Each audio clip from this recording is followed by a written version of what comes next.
തന്നാലും നാഥാ ജീവനേ നിത്യ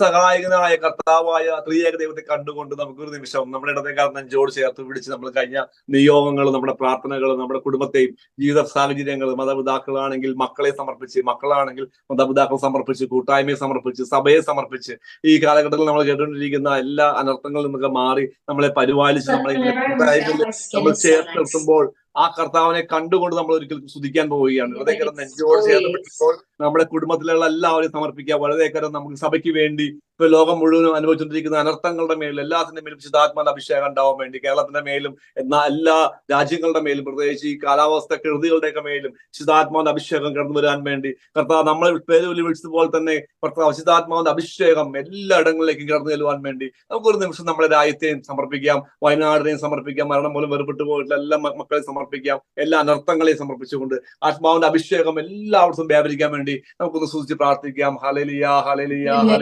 ഹല്ലേലൂയ. എല്ലാ മക്കളും സ്തുതിക്കട്ടെ, എല്ലാ മക്കളുടെ ആദരങ്ങൾ സ്തുതിക്കട്ടെ, എല്ലാ ആദരങ്ങളും പാടട്ടെ. കർത്താവേ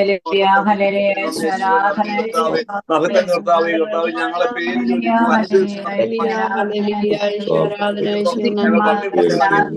ഞങ്ങൾ കുടുംബസഹിതം ഈ ഹോളി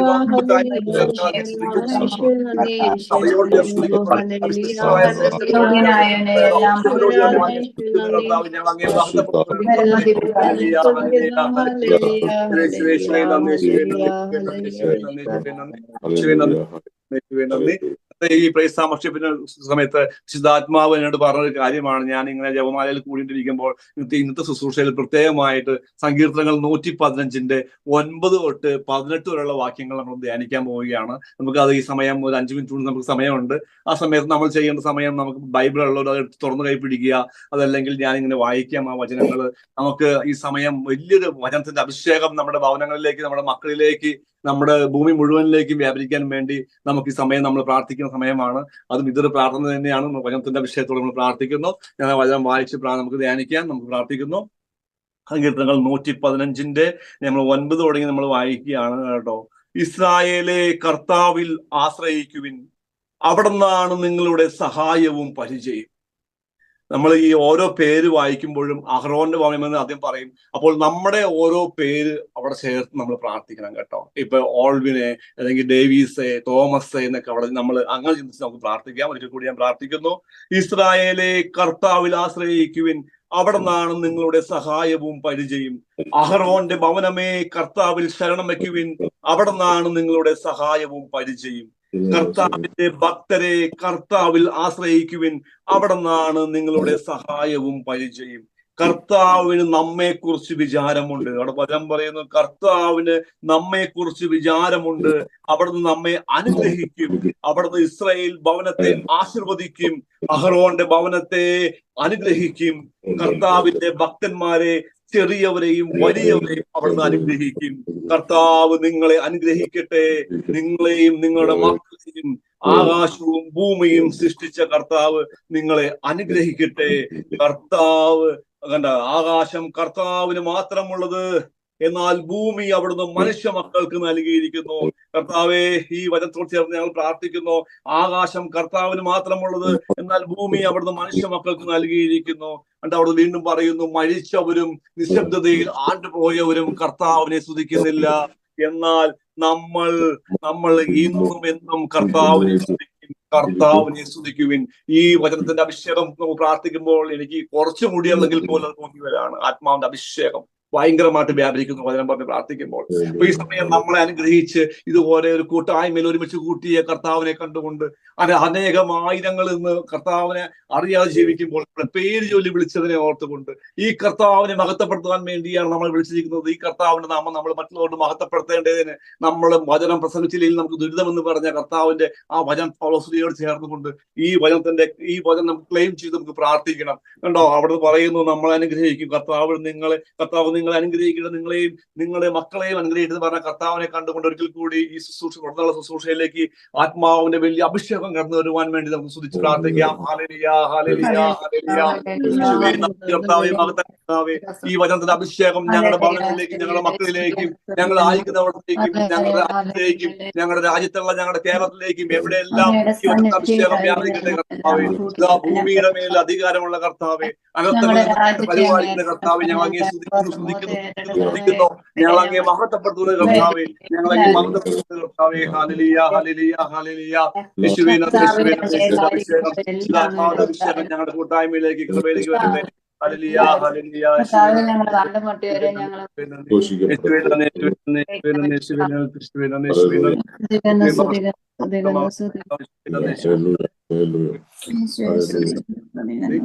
നമുക്ക് ഒരിക്കൽ കൂടി നമുക്ക് ഒരു ഗാനത്തിന്റെ ഒരിക്കൽ കൂടി നമുക്ക് പാടി കർത്താവിനെ മഹത്വപ്പെടുത്തി നമുക്ക് ശുശ്രൂഷയിലേക്ക് നമുക്ക് കിടക്കാം. അല്ലെങ്കിൽ 5 മിനിറ്റ് മുമ്പ് ശുശ്രൂഷയിലേക്ക് കയറാൻ വേണ്ടി ഒരു 2 മിനിറ്റും കൂടി നമുക്ക് സമയമുണ്ട്.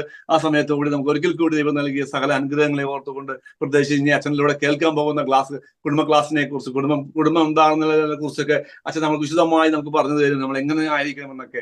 നമ്മുടെ പ്രഘോഷണം നമ്മൾ എവിടെ തുടങ്ങണമെന്നൊക്കെ അച്ഛൻ വളരെ മനോഹരമായി പറയാം. അച്ഛനെയും ഈ തുടർന്നുള്ള ശുശ്രൂഷകളെ എല്ലാം സമർപ്പിച്ചുകൊണ്ട് ഒരിക്കൽ കൂടി വിശുദ്ധ അമ്മയോട് ചേർന്ന്, വിശുദ്ധ ഔസേപ്പിതാവിനോട് ചേർന്ന്, സർവ്വശുദ്ധരോട് ചേർന്ന് നമുക്ക് പ്രാർത്ഥിക്കാം. നന്മ നിറഞ്ഞ മറിയമേ സ്വസ്തി, കർത്താവ് അങ്ങയുടെ കൂടെ അനുഗ്രഹിക്കപ്പെട്ടവളാകുന്നു, അങ്ങയുടെ ഫലമായി അനുഗ്രഹിക്കപ്പെട്ടവളാകുന്നു. വിശുദ്ധ മറിയമേ തമ്പുരാന്റെ അമ്മേ, ഞങ്ങൾക്ക് വേണ്ടി എപ്പോഴും ഞങ്ങളുടെ മരണസമയത്തും തമ്പുരാനുള്ള അപേക്ഷിച്ചേ. ആമേൻ. ഒരിക്കൽ കൂടി ഒന്ന് മനസ്സിലേക്ക് പറയുന്നു, നമുക്ക് വയനാട്ടിൽ മരണം മൂലം വേർപെട്ടു പോയിട്ടുള്ള എല്ലാ ആത്മാക്കളെയും, നമുക്ക് നാനാമതസ്ഥരായ ആരും ആയിക്കോട്ടെ, ആ മക്കളെയൊക്കെ കണ്ടുകൊണ്ട് അവർക്ക് വേണ്ടിയും മറ്റു വിശ്വാസികളുടെ ആത്മാക്കൾക്ക് നിത്യമോക്ഷണം കിട്ടാൻ വേണ്ടി നമുക്ക് പ്രാർത്ഥിക്കാം. നന്മ പറഞ്ഞ പറയുമേ സ്വസ്തി, കർത്താവ് അങ്ങയുടെ കൂടെ സ്ത്രീകളിൽ അങ്ങ് അനുഗ്രഹിക്കപ്പെട്ടവളാവുന്നു, അങ്ങയുടെ വൃത്തിപരമായി ഈശോ അങ്ങ് അനുഗ്രഹിക്കപ്പെട്ടവനാവുന്നു. വിശുദ്ധ മറിയമേ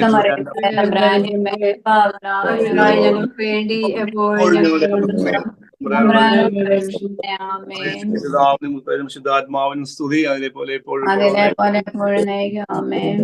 ഈ പാട്ട് പാടുന്ന സമയമില്ല, ഇനി ശുശ്രൂഷയിലേക്ക് കിടക്കാൻ നമ്മൾ പോവുകയാണ്. ദൈവം നിങ്ങൾ എല്ലാവരും സമൃദ്ധമായി അനുഗ്രഹിക്കട്ടെ ഞാനും പ്രാർത്ഥിക്കുന്നു. God bless you, God bless you all. Worship നടത്തിയ തന്നെ പ്രത്യേകം നന്ദി പറയുന്നു. അതുപോലെ നമ്മുടെ ഇന്നത്തെ ക്ലാസ്സിൽ സംബന്ധിക്കാൻ പോകുന്ന എല്ലാവരെയും, അതിൽ ക്ലാസ്സിലെത്തുന്നവരെയും ടെസ്റ്റിമിനി പറയുന്ന എല്ലാവരെയും അതുപോലെ പങ്കെടുക്കുന്ന എല്ലാവരെയും ആർദ്രമായിട്ട് സ്വാഗതം ചെയ്യുന്നു. ദൈവം നമ്മെ എല്ലാവരെയും അനുഗ്രഹിക്കട്ടെ. ആദ്യമായിട്ട് ടെസ്റ്റിമണിക്കായിട്ട് ടോണിയും ടിൻഡുവിനെയും ക്ഷണിക്കുന്നു. ഇന്ന് ജെസിൻ ചേച്ചി ഇങ്ങനെ വിളിച്ചു പറഞ്ഞാൽ ഒരു ടെസ്റ്റിമോണി പറയണം എന്ന് ഇങ്ങനെ പറഞ്ഞപ്പം വളരെ കർത്താവിനെ മഹത്വപ്പെടുത്താൻ ഒരു അവസരം കിട്ടിയത് വളരെ സന്തോഷം. പ്രത്യേകിച്ച് ഞങ്ങളുടെ ജീവിതത്തിൽ ഞങ്ങള് എൻ്റെ പേര് ടോണി, ഇത് എൻ്റെ വൈഫ് ടിൻഡു. ഞങ്ങളുടെ ഇവിടെ ഹാർട്ട്ഫോർഡ് കണക്റ്റിക്കറ്റിലാണ്, US. അപ്പം ഞങ്ങൾ 5 പിള്ളേരാണ്. ഞങ്ങൾ 2011 ഞങ്ങൾ ഇവിടെ അമേരിക്കയിൽ വരുന്നത്. നാട്ടില് ചങ്ങനാശ്ശേരിയിലാണ്. അപ്പം ഞങ്ങൾ 2011 ഇവിടെ വന്നു. അപ്പം അതിനുശേഷം ഞങ്ങള് കുറച്ച് ആ ഒരു വർഷങ്ങളിലാണ് കുറച്ച് ദൈവത്തോട് കൂടുതൽ അടുക്കുവാനും, ഞങ്ങള് അതുപോലെ തന്നെ കുറച്ച് ഞങ്ങളുടെ ഒരു കസിൻ ഉണ്ട്. അപ്പൊ അവിടെ അവർക്കും ഒരുപാട്, അവർക്ക് 8 മക്കളൊക്കെ ഉണ്ട്. അപ്പൊ ഞങ്ങൾ അവിടെ പോകുമ്പോ ഒക്കെ ഞങ്ങൾ ഇങ്ങനെ എന്താ പറയാ, വളരെ ആ കുടുംബത്തിന്റെ ഒരു സന്തോഷവും, പിന്നെ ആ വർഷങ്ങളിൽ ഞങ്ങളും കുറച്ച് പ്രാർത്ഥനകളിലും ദൈവത്തോട് കൂടുതൽ അടുക്കാനായിട്ട് കുറെ സാഹചര്യങ്ങളുണ്ടായി. അപ്പൊ അങ്ങനെ ഞങ്ങളും മക്കള് വേണം, സ്വീകരിക്കണം എന്നുള്ള ഒരു ഇതിൽ ഞങ്ങൾ മുന്നോട്ട് പോയി. അപ്പം ഞങ്ങള് നാട്ടിൽ നിന്ന് വന്നപ്പം ഞങ്ങളുടെ മൂത്ത മോള്, അവർക്ക് 3 വയസ്സ് ആ സമയമായിരുന്നു. കഴിഞ്ഞിട്ട് പിന്നെ മുന്നോട്ട് പോയപ്പം ദൈവം ഞങ്ങൾക്ക് മക്കളെ തന്ന് അനുഗ്രഹിച്ചു. അപ്പം ഓരോ ഘട്ടത്തിൽ കൂടെ നമ്മളിപ്പം അമേരിക്കയില് നമ്മൾ നാട്ടിൽ നിന്നൊക്കെ പറയുമ്പം വളരെ സുഖമാണ് എന്നൊക്കെ പറയും. പക്ഷെ നമ്മള് കുടുംബത്തില് നമ്മള് മക്കളും ജോലിയും നമ്മുടെ പേഴ്സണലും പ്രൊഫഷണൽ ലൈഫോടെ ഇവിടെ ജീവിച്ചു പോകാൻ ഭയങ്കര പാടാണ്. നമുക്കത് ഇച്ചിരി ഒരു പ്രഷർ ഉണ്ടാവും. നമുക്ക് ദൈവത്തിന്റെ ഒരു കൃപയില്ലാതെ നമുക്കത് രണ്ടും കൂടെ കൊണ്ടുപോകാൻ ഒരു ഇച്ചിരി പാടാണ്.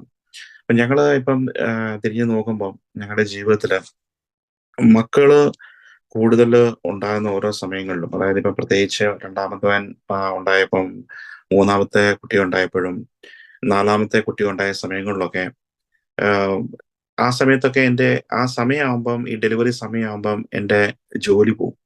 എന്ന് വെച്ചാൽ ജോലിക്കൊരു ആ പ്രോജക്റ്റ് തീരുന്നു. അപ്പം 2 മാസം എനിക്ക് സമയം കിട്ടും. അപ്പം എനിക്ക് കൊച്ചിനെ, ഞങ്ങളുടെ ഒരു പേരൻസിന് ആർക്കും വരാൻ പറ്റാത്തൊരു സാഹചര്യമായിരുന്നു. അപ്പം ഞങ്ങള് രണ്ടുപേരും ഒറ്റയ്ക്കേ ഉണ്ടായിരുന്നുള്ളൂ, ബാക്കി കാര്യങ്ങളും എല്ലാം. അപ്പം ഈ ജോലിയും കൊച്ചുങ്ങളും ഒക്കെ എല്ലാം കൂടെ ഇച്ചിരി പാടായിരുന്നു ആ സമയങ്ങളിലൊക്കെ. അപ്പം ആ സമയത്ത് നമുക്ക് മനസ്സിലായില്ല ദൈവം നമ്മളെ പരിപാലിക്കുന്ന വഴികളും ഇതുമൊക്കെ. കാര്യം നമ്മൾ ആ സമയത്ത് ജോലി പോകുമ്പോൾ നമുക്കൊരു ടെൻഷൻ ആവും, അയ്യോ എങ്ങനെയാണ് കാര്യങ്ങൾ മുന്നോട്ട് കൊണ്ടുപോകുന്നത്. പിന്നെ അത് കഴിയുമ്പോൾ നമുക്ക് ജോലി കിട്ടും. പിന്നെ അടുത്ത കുട്ടി ഉണ്ടാകുന്ന സമയങ്ങളാകുമ്പോഴത്തേക്ക് ഇങ്ങനെ മാറ്റങ്ങൾ വരും. നമ്മൾ വർഷങ്ങൾ കഴിഞ്ഞ് നമ്മളിപ്പോൾ തിരിഞ്ഞു നോക്കുമ്പോഴാണ് നമുക്ക് ദൈവം നമ്മളെ നടത്തിയ ആ ഒരു പരിപാലന, അതായത് ദൈവം എല്ലാം ക്രമീകരിച്ചിട്ടുണ്ട്. അപ്പം ആ ഒരു വഴിയിലൂടെ നമുക്ക് പോകാനും ദൈവത്തോട് കൂടുതൽ അടുക്കുവാനും ഒക്കെ ഉള്ള ഒരു പ്രത്യേക ദൈവത്തിന്റെ പദ്ധതിയാണ് നമ്മളിലൂടെ വെളിപ്പെടുന്നത്. എസ്പെഷ്യലി നമ്മൾ പിള്ളേരെ സ്വീകരിക്കാൻ തയ്യാറാകുമ്പോൾ നമ്മുടെ ജീവിതത്തിൽ, നമ്മുടെ കുടുംബങ്ങളിൽ ഉണ്ടാകുന്ന ആ ഒരു സന്തോഷം അത് വളരെ വലുതാണ്. സത്യം പറഞ്ഞാൽ ഞാൻ എപ്പോഴും ടിൻഡുവിനോട് പറയും, നമുക്ക് ഒരു ചില സങ്കടം ഉണ്ടെങ്കിൽ ഒന്ന് സങ്കടപ്പെടാൻ ഒരു സമയം നമുക്ക് കിട്ടണ്ടേ. കാര്യം പിള്ളേരിങ്ങനെ നമ്മുടെ ചുറ്റും ഇങ്ങനെ ഓടുന്ന കാരണം നമ്മളെപ്പോഴും ആ ഒരു ഹാപ്പിനെസ്, ഒരു ജോയും നമ്മുടെ കുടുംബങ്ങളിലുണ്ടാവും. അതുപോലെ തന്നെ പലരും ഞങ്ങളോട് ചോദിക്കാറുണ്ട്, എങ്ങനെയാണ് ഇതെല്ലാം നിങ്ങളിങ്ങനെ ഓടിക്കുന്നത് എന്നൊക്കെ. അപ്പം നമ്മുടെ ഇപ്പോഴത്തെ ഇവിടെ US എനിക്ക് തോന്നുന്നു ഒത്തിരി വലിയ, നമ്മളെക്കാളും ഒത്തിരി വലിയ ഫാമിലീസ് ഒക്കെ ഉണ്ട്. പക്ഷേ നമ്മുടെ 8ഉം 10ഉം ഉള്ള ഉള്ളവരെയൊക്കെ ഞാൻ കണ്ടിട്ടുണ്ട്. ഞാൻ പറഞ്ഞു, ഞങ്ങളുടെ ഒരു കസിന് തന്നെ അവർക്ക് 8 പേരുണ്ട്. പക്ഷേ നമ്മുടെ ഈ ഒരു പിള്ളേര് കൂടുമ്പം ആ ഒരു ബുദ്ധിമുട്ടുകള് നമുക്ക് ചെയ്യാൻ പറ്റും. ദൈവത്തിന്റെ ഒരു കൃപ, നമുക്ക് പ്രത്യേക ഒരു സംരക്ഷണം നമുക്കുണ്ടാവും. അപ്പം പലരും ചോദിച്ചിട്ടുണ്ട്, നമ്മുടെ ക്രിസ്ത്യാനികളിൽ തന്നെ എല്ലാവർക്കും ഒരു വലിയൊരു ഫാക്ടറാണ് ഈ സാമ്പത്തികം. നമ്മൾ ഈ പിള്ളേരെ ഇത്രയും പേരായാൽ എങ്ങനെയാണ് സാമ്പത്തിക കാര്യങ്ങൾ പോകുന്നത്. അതും ഈ പറഞ്ഞതുപോലെ നമുക്ക് ബുദ്ധിമുട്ടുകളും ഞെരുക്കങ്ങളും ഒക്കെ ഉണ്ടാവും. പക്ഷേ ഒരിക്കലും ഒരു മുട്ടുണ്ടാകുകയില്ല. നമുക്കിപ്പോ ഒരു പല ഇൻസിഡന്റ് തന്നെയാണെങ്കിലും, ഇപ്പം ഞങ്ങളുടെ 5ാമത്തെ മോളുണ്ടായപ്പോഴാണ് ഇപ്പം നമുക്ക് ഞാൻ പറഞ്ഞല്ലോ, ഞങ്ങൾക്ക് നാട്ടിൽ നിന്ന് ആരും ഇല്ലായിരുന്നു. പക്ഷേ എല്ലാ ആവശ്യങ്ങൾക്കും നമുക്ക് ആരെങ്കിലും ഒക്കെ വരും. നമ്മുടെ കാര്യങ്ങളെല്ലാം വളരെ സ്മൂത്ത് ആയിട്ട് പോകും. പിന്നെ ഇവിടുത്തെ ഒരു ജീവിത സാഹചര്യങ്ങളിൽ നമുക്ക് പ്രൊഫഷണലായിട്ടും പേഴ്സണലായിട്ടും എല്ലാം വളരെ ജീവിച്ചു പോകുമ്പം നമുക്ക് ദൈവത്തിന്റെ കൃപയെല്ലാം നമുക്ക് പറ്റുക. ദൈവത്തിൽ മാത്രം നമുക്ക് ആശ്രയിക്കാൻ പറ്റുള്ളൂ. കാരണം നമുക്കിതെല്ലാം കൂടെ, ഇപ്പം ഞാൻ എന്നെ സംബന്ധിച്ച് പറയുകയാണെങ്കിൽ, എൻ്റെ ജോലിയും വീട്ടുകാര്യങ്ങളും എല്ലാം കൂടെ നമ്മൾ ദൈവത്തിൽ മാത്രം ആശ്രയിച്ച് അങ്ങനെ മുന്നോട്ട് പോകുന്നു. അപ്പം അങ്ങനെ ദൈവം തന്നിട്ടുള്ള എല്ലാ അനുഗ്രഹങ്ങൾക്കും എല്ലാം ദൈവത്തിന് അനേകായിരം നന്ദി. ഞാൻ ഈ സമയത്ത് ദൈവത്തെ മഹത്വപ്പെടുത്തുകയാണ്. ഒരുപാട് കാര്യങ്ങൾ പറയാനുണ്ട്. ഞങ്ങളുടെ ജീവിതത്തിന്റെ വളരെ സ്നാപ്ഷോട്ട് 5 മിനിറ്റിൽ ഇത് നിർത്തണം എന്നുള്ള സമയ പരിമിതികളുണ്ട്. ഞാൻ വളരെ കുറച്ച് ഭാഗങ്ങൾ മാത്രമേ ഇങ്ങനെ പറയുന്നുള്ളൂ. പക്ഷേ കുടുംബത്തിൽ പിള്ളേര് കൂടുതൽ വേണം എന്നുള്ള ദൈവത്തിന്റെ ഒരു പദ്ധതിയാണ്. നമ്മളും ആ ഒരു പദ്ധതിയോട് നമ്മൾ സഹകരിക്കുമ്പം ദൈവത്തിന്റെ ഒരു കൃപ നമ്മുടെ കുടുംബങ്ങളിലെല്ലാം വളരെ ശക്തമായിട്ട് നമുക്ക് അനുഭവിക്കാൻ സാധിക്കും. അപ്പം അതാണ് എനിക്ക് ഈ അവസരത്തിൽ പറയാനുള്ളത്. Praise God. Thanks for all the blessings God has showered upon us. Praise the Lord. Thank you. സാക്ഷ്യം വളരെ കുടുംബത്തെ സംബന്ധിച്ചിടത്തോളം വളരെ ആപ്റ്റ് ആയിരുന്നു. കുടുംബത്തിന് കൊടുക്കുന്ന ഇമ്പോർട്ടൻസ് അത് ഞാൻ മനസ്സിലാക്കുന്നു. ദൈവത്തിന്റെ കൃപയുണ്ടാകട്ടെ. രണ്ടുപേർക്കും പ്രത്യേകം നന്ദി പറയുന്നു. നമുക്ക് പ്രാർത്ഥിച്ചുകൊണ്ട് തുടങ്ങാം. പിതാവിന്റെയും പുത്രന്റെയും പരിശുദ്ധാത്മാവിന്റെയും നാമത്തിൽ. കർത്താവായ ദൈവമേ, ഈ നല്ല ദിവസം നൽകി ഞങ്ങളെ അനുഗ്രഹിച്ചതിന് ഞങ്ങൾ അങ്ങോട്ട് നന്ദി പറയുന്നു. ഞങ്ങളുടെ ഈ ദിവസങ്ങളിലെ ഞങ്ങളുടെ എല്ലാ പരിശ്രമങ്ങളും അവിടുന്ന് ഇവിടെ ഇന്നേ ദിവസം അങ്ങ് ഉപസംഹരിക്കുകയാണല്ലോ.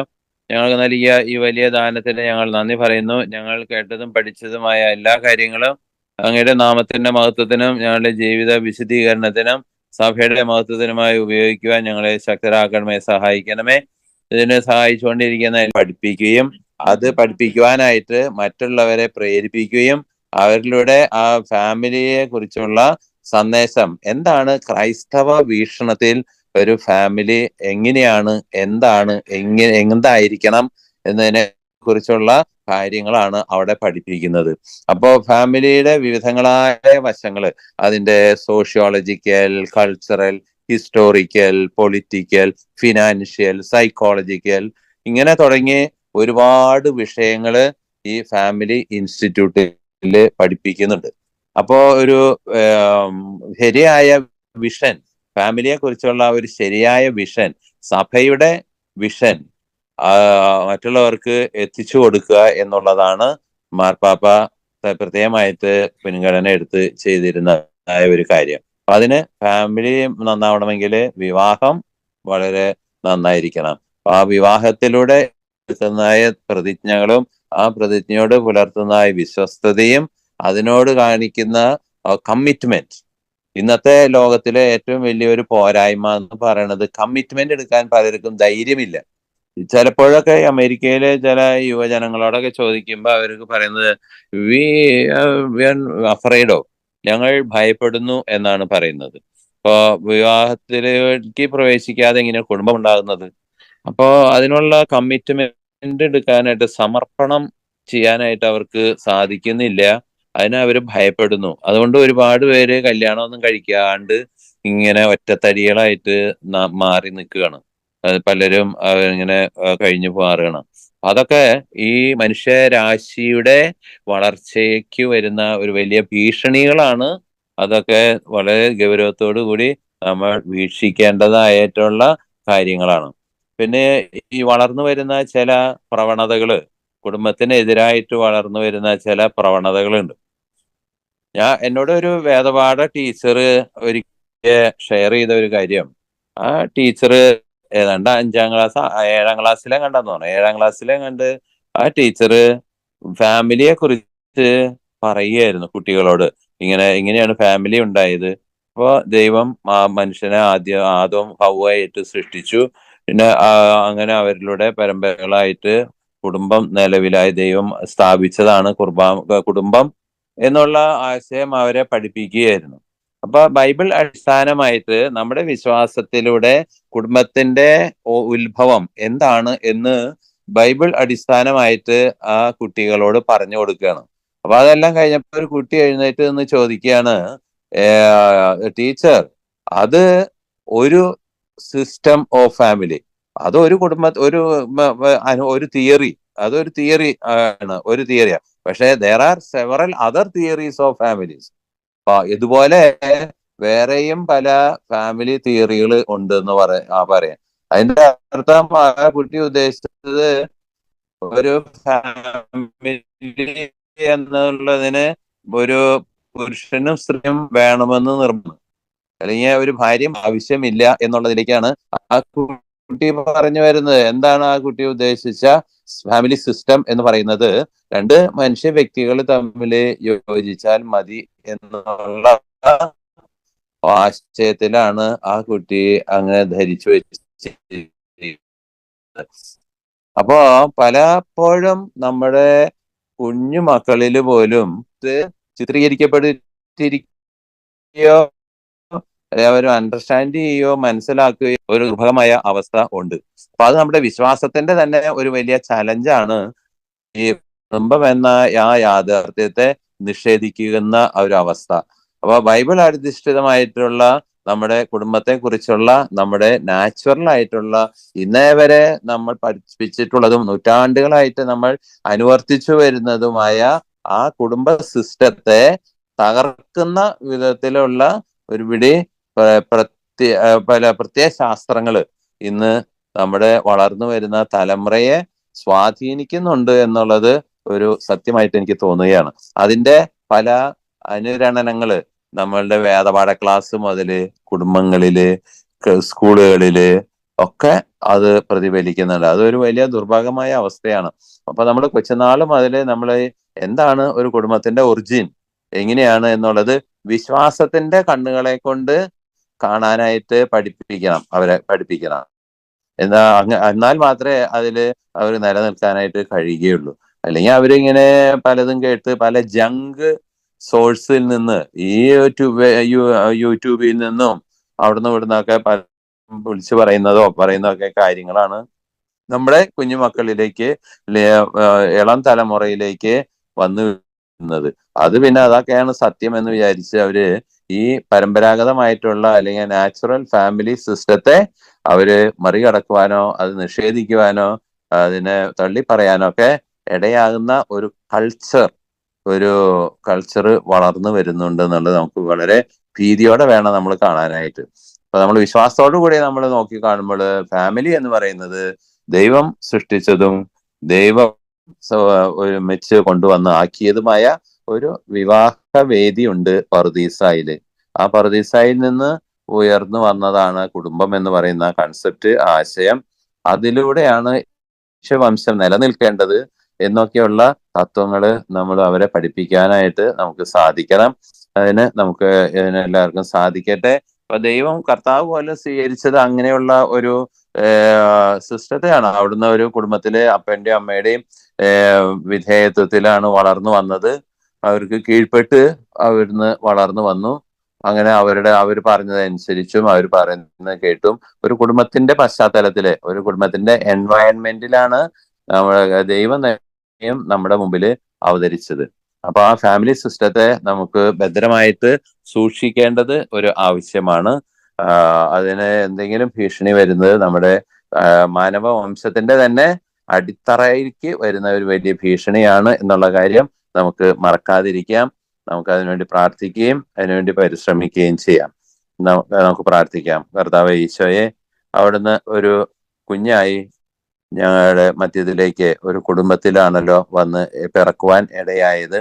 അവിടുന്ന് കുടുംബത്തിലായിരുന്നുകൊണ്ട് ആ കുടുംബത്തിന്റെ സ്ഥിതിയെ അവിടുന്ന് ഉൾക്കൊണ്ടുകൊണ്ട് അതിനെ വലിയ ജീവിതത്തിൽ പകർത്തിക്കൊണ്ട് ആ കുടുംബത്തിന്റെ പശ്ചാത്തലത്തില് അവിടുന്ന് ദൈവരാജ്യത്തിന്റെ സന്ദേശം അവിടുന്ന് ലോകത്തിന് പ്രദാനം ചെയ്തുവല്ലോ.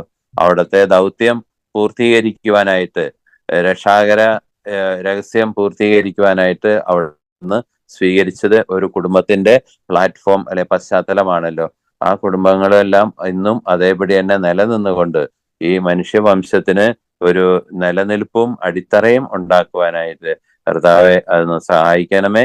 അതിലെ ആ കുടുംബ ബന്ധങ്ങളിലൂടെ അത് കൂടുതൽ ദൃഢമായി വളരുവാനും ഇന്ന് വളരെയധികം കുടുംബങ്ങളിൽ ശിഥിലമായി കൊണ്ടിരിക്കുന്ന വിവാഹ വേദിയെ അവിടുന്ന് പരിശുദ്ധമായി കാത്തു സൂക്ഷിക്കുകയും പ്രത്യേകിച്ച് ഞങ്ങളുടെ യുവജനങ്ങളും ഞങ്ങളുടെ ഇളം തലമുറയും ഈ വിവാഹത്തിന്റെയും അതിലൂടെ സംജാതമാകുന്ന കുടുംബത്തിന്റെയും പരിശുദ്ധിയും പാവനതയും മനസ്സിലാക്കി കൂടുതൽ നല്ല കുടുംബങ്ങൾക്ക് രൂപം നൽകുവാൻ അങ്ങേ ആത്മാവിനെ അയച്ച് അവരെ ശക്തിപ്പെടുത്തുകയും ധൈര്യപ്പെടുത്തുകയും ചെയ്യണമേ.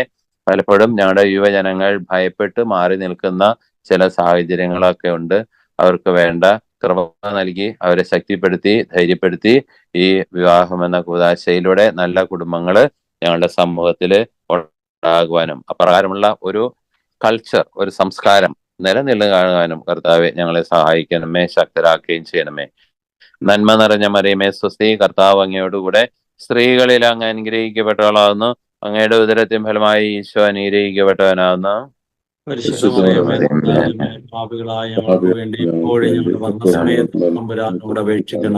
ഈശോ മിശിഹായുടെ വാഗ്ദാനങ്ങൾക്ക് ഞങ്ങൾ യോഗ്യരാകുവാൻ സർവേശ്വര പരിശുദ്ധ മാതാവേ ഞങ്ങൾക്ക് വേണ്ടി അപേക്ഷിക്കണം. നമ്മുടെ കർത്താവ് ഈശോ മിശിഹായുടെ കൃപയും പിതാവായ ദൈവത്തിന്റെ സ്നേഹവും പരിശുദ്ധാത്മാവിന്റെ സഹവാസവും നാം എല്ലാവരോടും കൂടി ഉണ്ടായിരിക്കട്ടെ, ഇപ്പോഴും എപ്പോഴും എന്നേക്കും. ആമേൻ. പിതാവ് ഈശോ മിശിഹായ്ക്ക് സ്തുതിയായിരിക്കട്ടെ. അത്തരത്തിലുള്ള ഒരുതരം അധിനിവേശം കുടുംബത്തിന് മേലുള്ള ഒരു അറ്റാക്ക് വളരെ ശക്തമായി നടന്നുകൊണ്ടിരിക്കുന്ന ഒരു കാലഘട്ടം കൂടിയാണ്. ഞാൻ ഈ സമയത്ത് എൻ്റെ മനസ്സിലുള്ളത് ഏതാനും ചില ബൈബിളിൽ ആലോചിച്ച് നോക്കുക. നമ്മുടെ ആദ്യത്തെ കുടുംബത്തെക്കുറിച്ച് ചിന്തിക്കുകയാണെങ്കിൽ വളരെ സന്തോഷവും സ്നേഹവും സമാധാനവും അനുഭവിച്ച കുടുംബമാണ്. ദൈവത്തോടൊത്ത് നടന്ന കുടുംബമാണ്. ഉലാത്താനിറങ്ങുന്ന ദൈവത്തിന്റെ സാന്നിധ്യം വളരെ അനുഭവിച്ചിരുന്നവരാണ്. പക്ഷേ ഒരു നിമിഷത്തിൽ ഒരു കണ്ണിനുണ്ടായ താല്പര്യം, കണ്ണിലൂടെയാണ് താല്പര്യം, ആ കുടുംബത്തിൽ അവരുടെ സ്നേഹ സൗഹൃദവും സാമീപ്യവും സാന്നിധ്യവും സന്തോഷവും സമാധാനവും ഒക്കെ തകർന്നു പോയത് ഒരു നോട്ടത്തിലൂടെയാണ്. അത് വളരെ ആസ്വാദ്യകരമാണെന്നും അറിവ് എന്നല്ല പറഞ്ഞു, എല്ലാം നിങ്ങൾ ദൈവത്തെ പോലെയാകും എന്നാണ്, എല്ലാം കാണാൻ പറ്റുന്ന. പക്ഷെ അവസാനം വന്നു നിന്നത് തങ്ങൾ നഗ്നരാണ് എന്ന കാഴ്ചയിലേക്കാണ്, ലജ്ജയിലേക്കാണ് എത്തിപ്പോയത്. ദൈവത്തെ കണ്ട് ദൈവവുമായി സഹവസിച്ച് മുന്നോട്ട് പോയവര് ദൈവത്തിന്റെ സ്ഥാനത്ത് തങ്ങളെ തന്നെ പ്രതിഷ്ഠിക്കാൻ ഒരു താല്പര്യം വന്നപ്പോൾ, നിങ്ങൾ ദൈവത്തെ പോലെയാകുമെന്നാണല്ലോ. അപ്പൊ അത്തരത്തിൽ ചുരുക്കി പറഞ്ഞാൽ ദൈവവിചാരം മാറി ദൈവത്തിന്റെ സ്ഥാനത്ത് താൻ വിചാരം വന്നപ്പോൾ, അഥവാ തങ്ങൾ തന്നെ ഐഡലായി മാറിയപ്പോൾ, വിഗ്രഹമായി മാറിയപ്പോൾ, അവിടെയാണ് തകർച്ച സംഭവിക്കുന്നത്. സംഭവിക്കുന്ന തകർച്ചയാകട്ടെ അവരുടെ ബന്ധത്തിലാണ്, വേറെ ഒന്നിലുമല്ല, അവരുടെ ബന്ധത്തിലാണ്. അതുപോലെ പ്രകൃതിയുമായിട്ടുള്ള ബന്ധത്തിലാണ്. നോഹയുടെ കുടുംബത്തെക്കുറിച്ച് ചിന്തിച്ചു നോക്കൂ. ദൈവം വളരെ നീതിമാനായ മനുഷ്യനാണ് നോഹ. നോഹയുടെ കുടുംബത്തെ ദൈവം രക്ഷിച്ചു. വലിയൊരു ആപത്തിൽ നിന്ന്, അപകടത്തിൽ നിന്ന് ഒക്കെ ദൈവം അവരെ രക്ഷിച്ചു.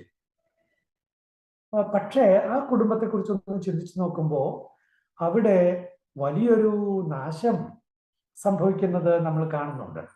അതിൽ ഒരു മകൻ ശപിക്കപ്പെടുന്നു, അത് നമുക്ക് കാണാം. അത് വല്ലാത്തൊരവസ്ഥയാണ്. അവിടെ ഇളയ മകനെ ശപിക്കുന്ന ഒരവസ്ഥ. അപ്പോഴ് നോക്കണം, അപ്പന്റെ മദ്യപാനമാണ്. നോഹ മദ്യപിച്ച് മത്തനായി മയങ്ങിയ നേരത്ത് പിന്നീട് അതേ തുടർന്നുണ്ടായ സംഭവങ്ങളാണ്. അവിടെയാണ് ഇളയ മകൻ ശക്തനായി മാറുന്നത്, ഒരു കുടുംബം തകർന്നു പോകുന്നത്.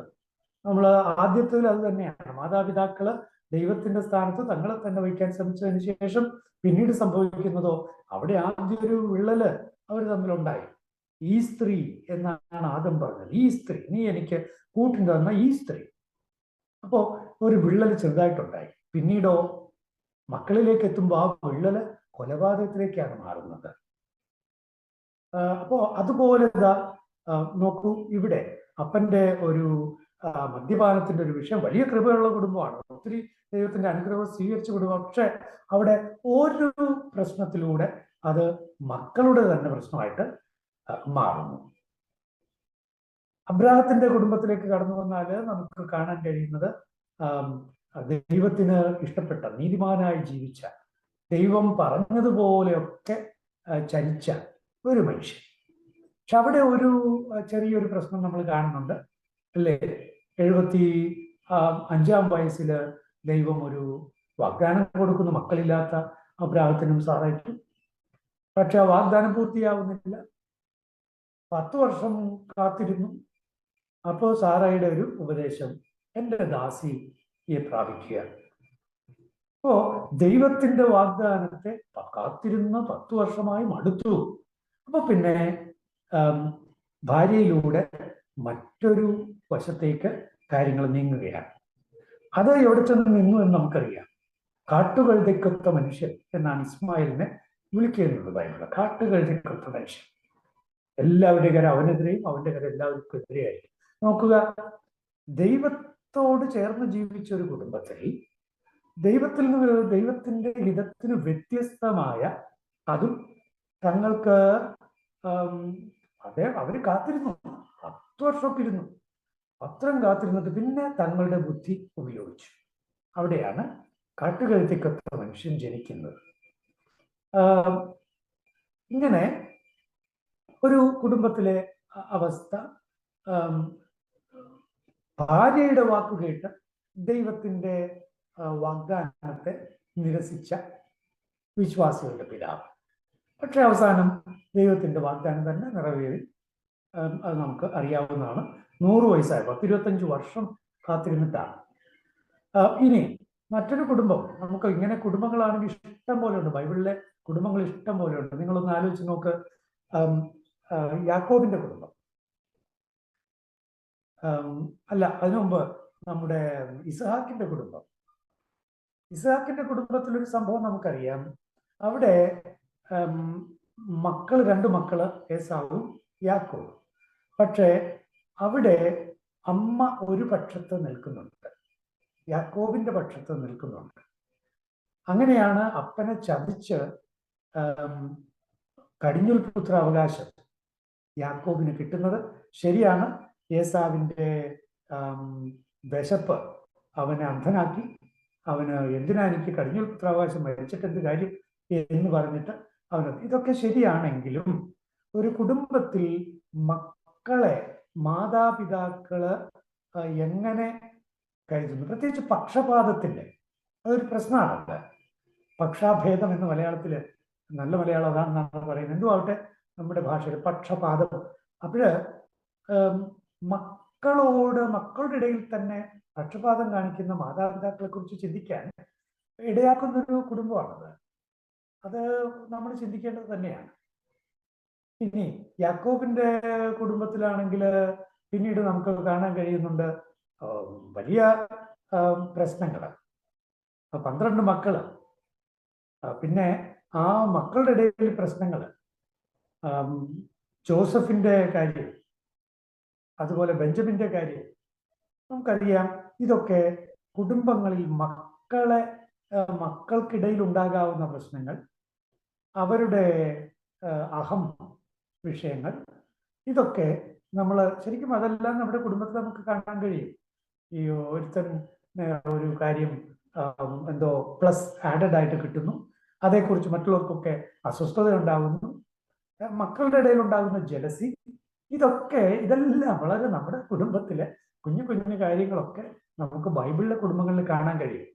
ഇങ്ങനെ ബൈബിളിലെ കുടുംബങ്ങളിൽ നോക്കൂ, ഇനി അമ്മായിയമ്മ, മരുമകൾ, എന്ത് രസമാണ് റൂത്തിന്റെ പുസ്തകം അല്ലേ, വളരെ സുന്ദരമാണ്. റൂത്തിന്റെ പുസ്തകത്തിലെ അമ്മായിയമ്മ മരുമകൾ വളരെ ശക്തമാണ്, വളരെ സുന്ദരമാണ്. അതിലേക്ക് ഓക്കെ, അത് നിൽക്കട്ടെ. അതിനുശേഷം നമ്മൾ നമ്മുടെ ദാവീദിലേക്ക് എത്തുമ്പോൾ, ദാവീദ് എല്ലാ കാര്യങ്ങളിലും മിടുക്കനായിരുന്നു. രാജ്യം വളർത്തുന്നതിൽ, രാജ്യത്തിന്റെ വിസ്തൃതി വർദ്ധിപ്പിക്കുന്നതിലൊക്കെ രാജ്യഭരണ കാര്യത്തിൽ അങ്ങേയറ്റം വിജയിച്ച രാജാവാണ് ദാവീദ്. പക്ഷേ സ്വന്തം കുടുംബകാര്യത്തിൽ അങ്ങേയറ്റം പരാജയപ്പെട്ട ഒരാളാണ് ദാവീദ്, മറന്നു പോകരുത്. ഒന്ന് ആലോചിച്ച് നോക്കിയേ, ദാവീദ് സ്വന്തം കുടുംബത്തിലെ ദാവീദിന് കൺട്രോൾ ഇല്ലായിരുന്നു. അത് വല്ലാത്തൊരു അബദ്ധമാണ്. ദീനയുടെ മാനഹാനിയും കാര്യങ്ങളൊക്കെ നമുക്കറിയാം. അവിടെ നമുക്ക് ദാവീദ് ഒരു നിലപാടെടുത്തില്ല. പിന്നീട് അതെങ്ങനെയാണ് അബ്സലോമിന്റെ പ്രതികാരത്തിലേക്ക് മാറുന്നത് എന്ന് നമ്മൾ കാണുന്നു. നോക്കൂ, മക്കളുടെ ഇടയിൽ തന്നെ വലിയ റൈവൽറിക്ക് അപ്പന്റെ ഒരു നിലപാടില്ലായ്മ. പലപ്പോഴും നമ്മുടെ കുടുംബങ്ങളിൽ നോക്കുമ്പോൾ, ഇന്ന് കുടുംബങ്ങളിൽ നോക്കുമ്പോൾ ഒരു പിതൃശൂന്യത അനുഭവപ്പെടുന്നുണ്ട്.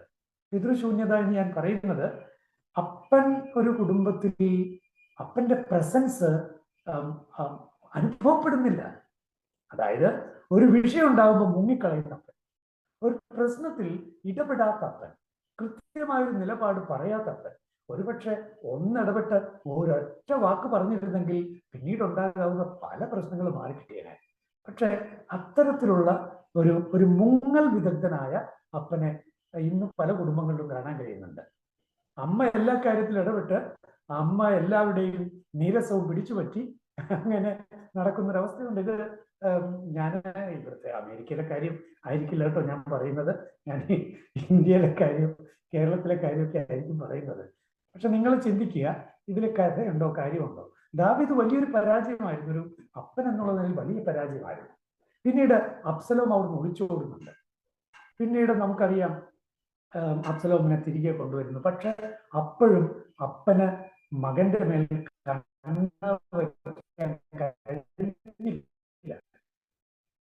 അബ്സലോമിന്റെ പ്രവർത്തനങ്ങളെ ശരിക്കൊന്ന് വാച്ച് ചെയ്യാൻ കഴിഞ്ഞില്ല.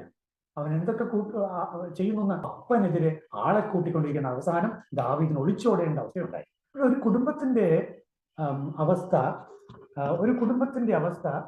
നമുക്ക് നമ്മുടെ ബൈബിളില് ഒത്തിരി സംഭവങ്ങളിലൂടെ കാണാൻ കഴിയും. ഇനി മുന്നോട്ട് പോവുകയാണെങ്കിൽ നോക്കൂ, എനിക്ക് അബ്രാഹത്തിലെ സാറയുടെ ചിരി ചിരിക്കുന്ന അമ്മമാര് വളരെ ഗുണം ചെയ്യും കേട്ടോ. സാറായുടെ ചിരി, അങ്ങനെ മോന് പേര് കിട്ടുന്ന ഇസഹാക്ക് എന്നാണല്ലോ, ഇസഹാക്ക്. ആ അപ്പോ അവൻ ചിരിക്കുമെന്നാണ്. അവൻ ചിരിക്കും. സത്യം എന്താ? അവൾ ചിരിച്ചു.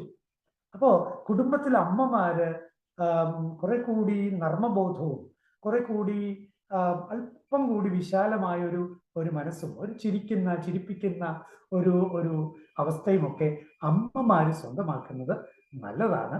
ഞാൻ സാറായുടെ ഒരു അമ്മ എന്നുള്ള നിലയിൽ സാറായുടെ ഒരു പിക്ചർ പെട്ടെന്ന് മനസ്സിലേക്ക് വന്നുകൊണ്ട് തിരികെ ഒന്ന് പോയി എന്നേ ഉള്ളൂ.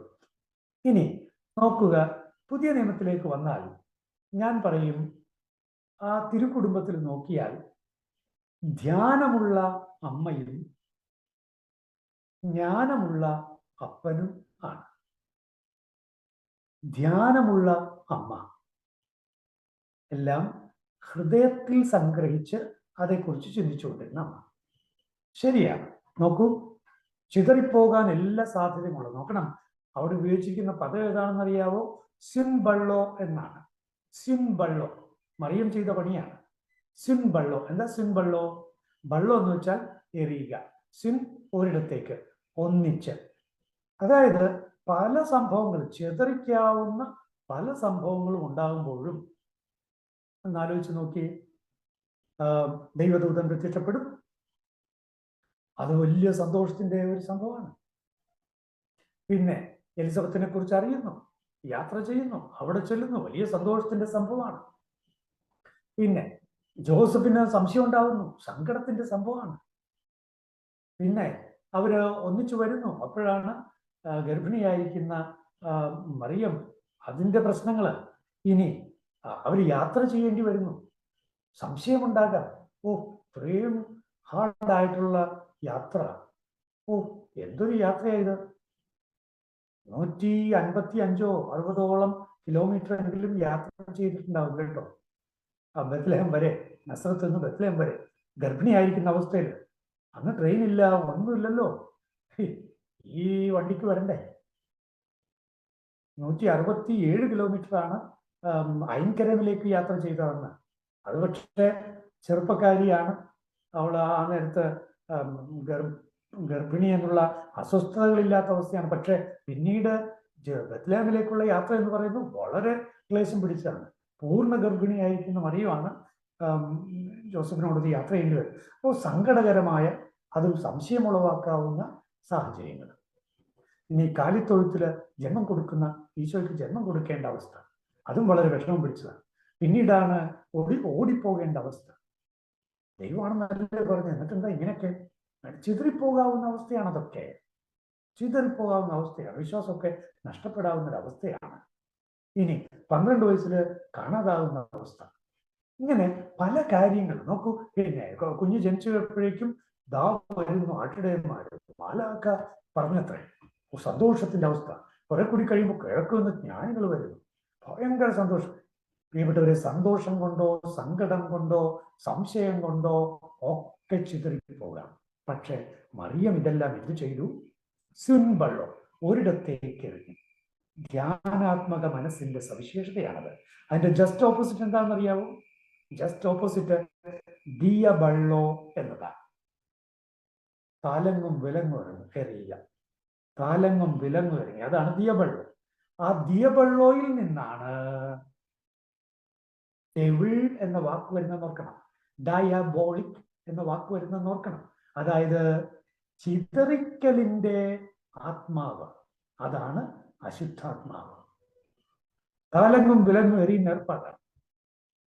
അതേസമയം മറിയം നമുക്ക് കാണിച്ചു തരുന്നു സിൻബള്ളോ സ്പിരിച്വാലിറ്റി, ധ്യാനാത്മകതയുടെ സ്പിരിച്വാലിറ്റി. അപ്പോ അതുകൊണ്ടാണ് ഞാൻ പറഞ്ഞത് ധ്യാനമുള്ള അമ്മ എന്ന്. ധ്യാനമുള്ള അമ്മ. അതേസമയം ജ്ഞാനമുള്ള അപ്പൻ. ജ്ഞാനമുള്ള അപ്പൻ ഉറക്കത്തിൽ പോലും സ്വർഗീയ ജ്ഞാനമാണ്. സ്വപ്നത്തിലൂടെ ദൈവത്തിന്റെ സന്ദേശം ലഭിക്കുന്നത്. സ്വർഗീയമായ ജ്ഞാനത്തിന് ഒരു 3-ാം കണ്ണ് സ്വന്തമാക്കിയിരുന്ന ഒരപ്പൻ. എന്തൊരു അനുഗ്രഹമാണ് അത്തരത്തിലുള്ള ഒരപ്പൻ ഒരു കുടുംബത്തിന്. ധ്യാനമുള്ള മാതാവും ജ്ഞാനമുള്ള പിതാവും മക്കൾക്ക് വലിയ അനുഗ്രഹമാണ്. ഇനി സക്കറിയായുടെ കുടുംബം ഒന്ന് ആലോചിച്ച് നോക്കി. വൃദ്ധരായ ദമ്പതികളാണ്, പക്ഷെ അവിടെ വലിയ കൃപനിറവ് ഉണ്ടായി. അവിടെയാണ് സ്നാപകൻ ജനിക്കുന്നത്. അവിടെ ദേവാലയ കാര്യങ്ങളിൽ ശ്രദ്ധയുള്ള പിതാവ്. അവിടെ ധൂപാർപ്പണം നടത്തിക്കൊണ്ടിരിക്കുക. അകത്ത് വെച്ചാണ് സംഭവിച്ചത് ആ ദർശനമൊക്കെ ഉണ്ടാകുന്നത്. ഓക്കെ. അതേസമയം ആത്മാവിനാൽ നിറയുന്ന എലിശാമ, നമുക്ക് എത്ര രസകരമാണ്. ആത്മാവിനാൽ നിറയുന്ന എലിശാമ. ഇനി അതുപോലെ തന്നെ നമ്മൾ ബൈബിളിലൂടെ കടന്നുപോയാൽ നല്ല കുടുംബങ്ങൾ നമ്മൾ ഓൾറെഡി കണ്ടതാണ്. നമ്മുടെ ലാസർ, മറിയം, മാർത്ത. അങ്ങനെ ഈശോയോടുള്ള സൗഹൃദത്തിന്റെ, വചന ശ്രവണത്തിന്റെ, മരണ പച്ച കൊണ്ട് പൊതിഞ്ഞ അവസ്ഥയിലും കർത്താവെ അങ്ങ് സ്നേഹിക്കുന്നവൻ രോഗിയായിരിക്കുമെന്ന് പറഞ്ഞത് നിരസിക്കപ്പെട്ട് അവസാനം ഏതാണ്ട് ചീഞ്ഞളിഞ്ഞ സമയമാകുമ്പോഴേക്കും അവൻ വരുമ്പോ ഉള്ള അസ്വസ്ഥത, ഇതൊക്കെ നമ്മളത് കണ്ടതാണ്. നോക്കൂ, കുടുംബത്തിൽ ഈശോയോടുള്ള, അത് ഏത് അവസ്ഥയിലൂടെ കടന്നു പോകുമ്പോഴും ഈശോയോടുള്ള വലിയ ബന്ധവും വലിയ സ്നേഹവും. പ്രിയപ്പെട്ടവരെ, ഇങ്ങനെ കുടുംബങ്ങൾ പലത് നമുക്ക് കാണാൻ കഴിയും. കൊർണേലിയൂസിന്റെ കുടുംബം, ഇതൊക്കെ നമുക്ക് കൃത്യമായിട്ട് കാണാൻ കഴിയും. ഇങ്ങനെ ഞാൻ പറഞ്ഞു വന്നത്, ഇത്തരത്തിലുള്ള കുടുംബങ്ങളെ നോക്കിക്കൊണ്ട് ബൈബിളിലെ കുടുംബങ്ങളെ നിങ്ങൾക്ക് കുടുംബത്തിൽ ധ്യാന വിഷയമാക്കാം. നിങ്ങളൊന്ന് ആലോചിച്ച് നോക്കി. നിങ്ങൾ ഓരോ ദിവസവും ബൈബിളിലെ ഓരോ കുടുംബങ്ങൾ എടുക്കുന്നു എന്ന് വിചാരിക്കുക. നിങ്ങളുടെ കുടുംബത്തിൽ എല്ലാവരും ചേർന്ന് ബൈബിളിലെ, എല്ലാ ദിവസവും വേണ്ട, ആഴ്ചയിൽ ഒന്ന് വെച്ച് ബൈബിളിലെ കുടുംബങ്ങളെ എടുത്തിട്ട് ആ കുടുംബങ്ങളെ സൂക്ഷ്മമായി ഒന്ന് പഠിച്ചിട്ട് അവിടെ അതിൻ്റെ ഇന്നത്തെ കാലികമായ നമ്മുടെ കുടുംബത്തിൽ ഉള്ള സാധ്യതകൾ എന്തൊക്കെ, നമ്മുടെ കുടുംബത്തിൽ എന്തുണ്ടാകാൻ പാടില്ല. ബൈബിൾ ഈ കുടുംബങ്ങളെയൊക്കെ കാണിച്ചു തരുന്നത് എന്തിനു വേണ്ടിയാണ്?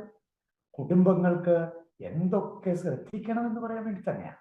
കുടുംബങ്ങളിൽ എന്തൊക്കെ ജാഗ്രത പുലർത്തണം എന്ന് പറയാൻ വേണ്ടിയാണ്. കുടുംബങ്ങൾ പ്രൊമോട്ട് ചെയ്യേണ്ടത് എന്ത്, പ്രൊമോട്ട് ചെയ്യാൻ പാടില്ലാത്തതെന്ത്, കുടുംബങ്ങളിൽ ശ്രദ്ധിക്കേണ്ടതെന്ത്, കുടുംബങ്ങളിൽ ഒഴിവാക്കേണ്ടതെന്ത്, ഇങ്ങനെയുള്ള കാര്യങ്ങളൊക്കെ ഓരോ കുടുംബത്തെയും എടുത്ത് നിങ്ങൾക്ക് ചിന്തിക്കാൻ കഴിയും. ഒന്ന് ആലോചിച്ച് നോക്കൂ.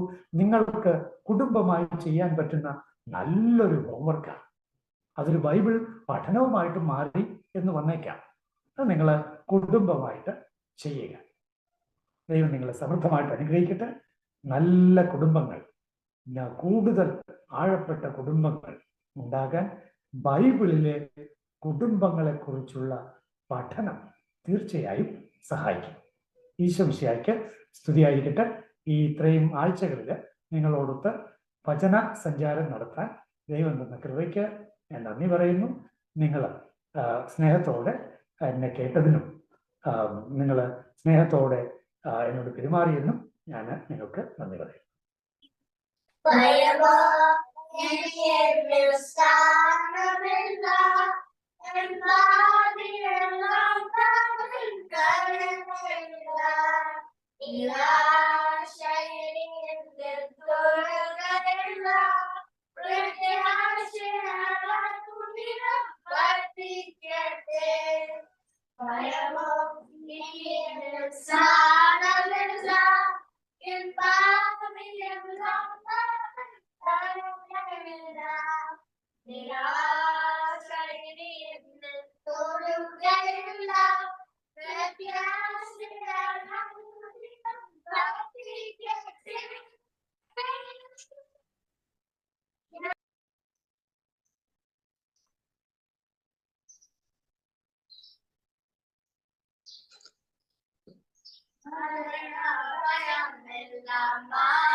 എഴുതിയപ്പോൾ. ഓക്കെ, സന്തോഷം.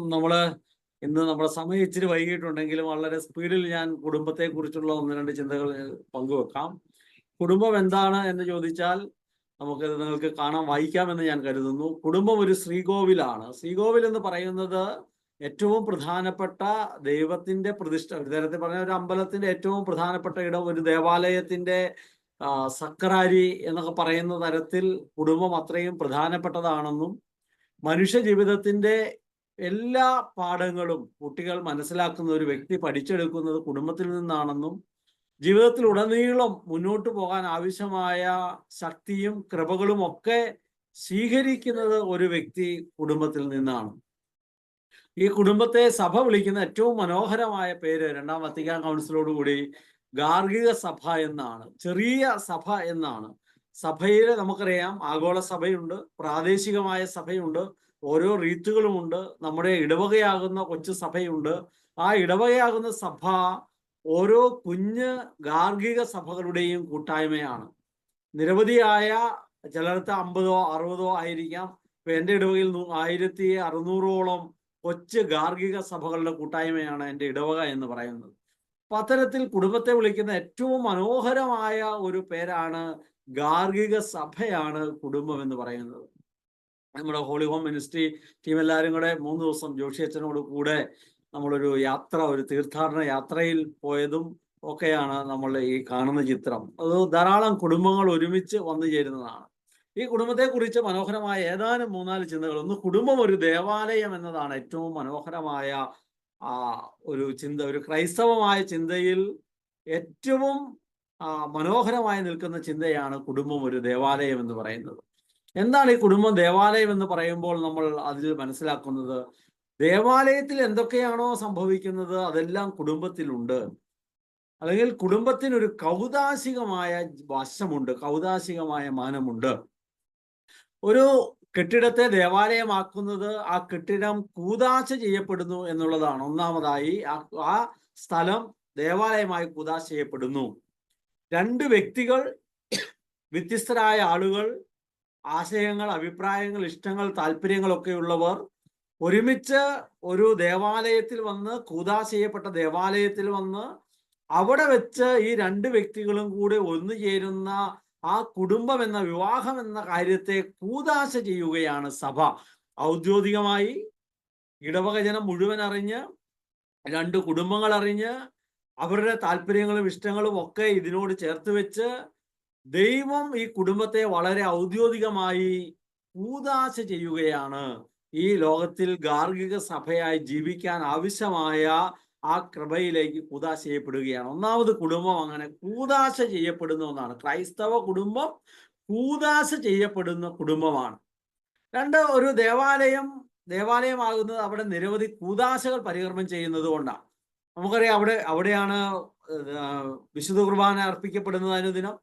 അവിടെയാണ് കുമ്പസാരം എന്ന കൂദാശ നിർവഹിക്കപ്പെടുന്നത്.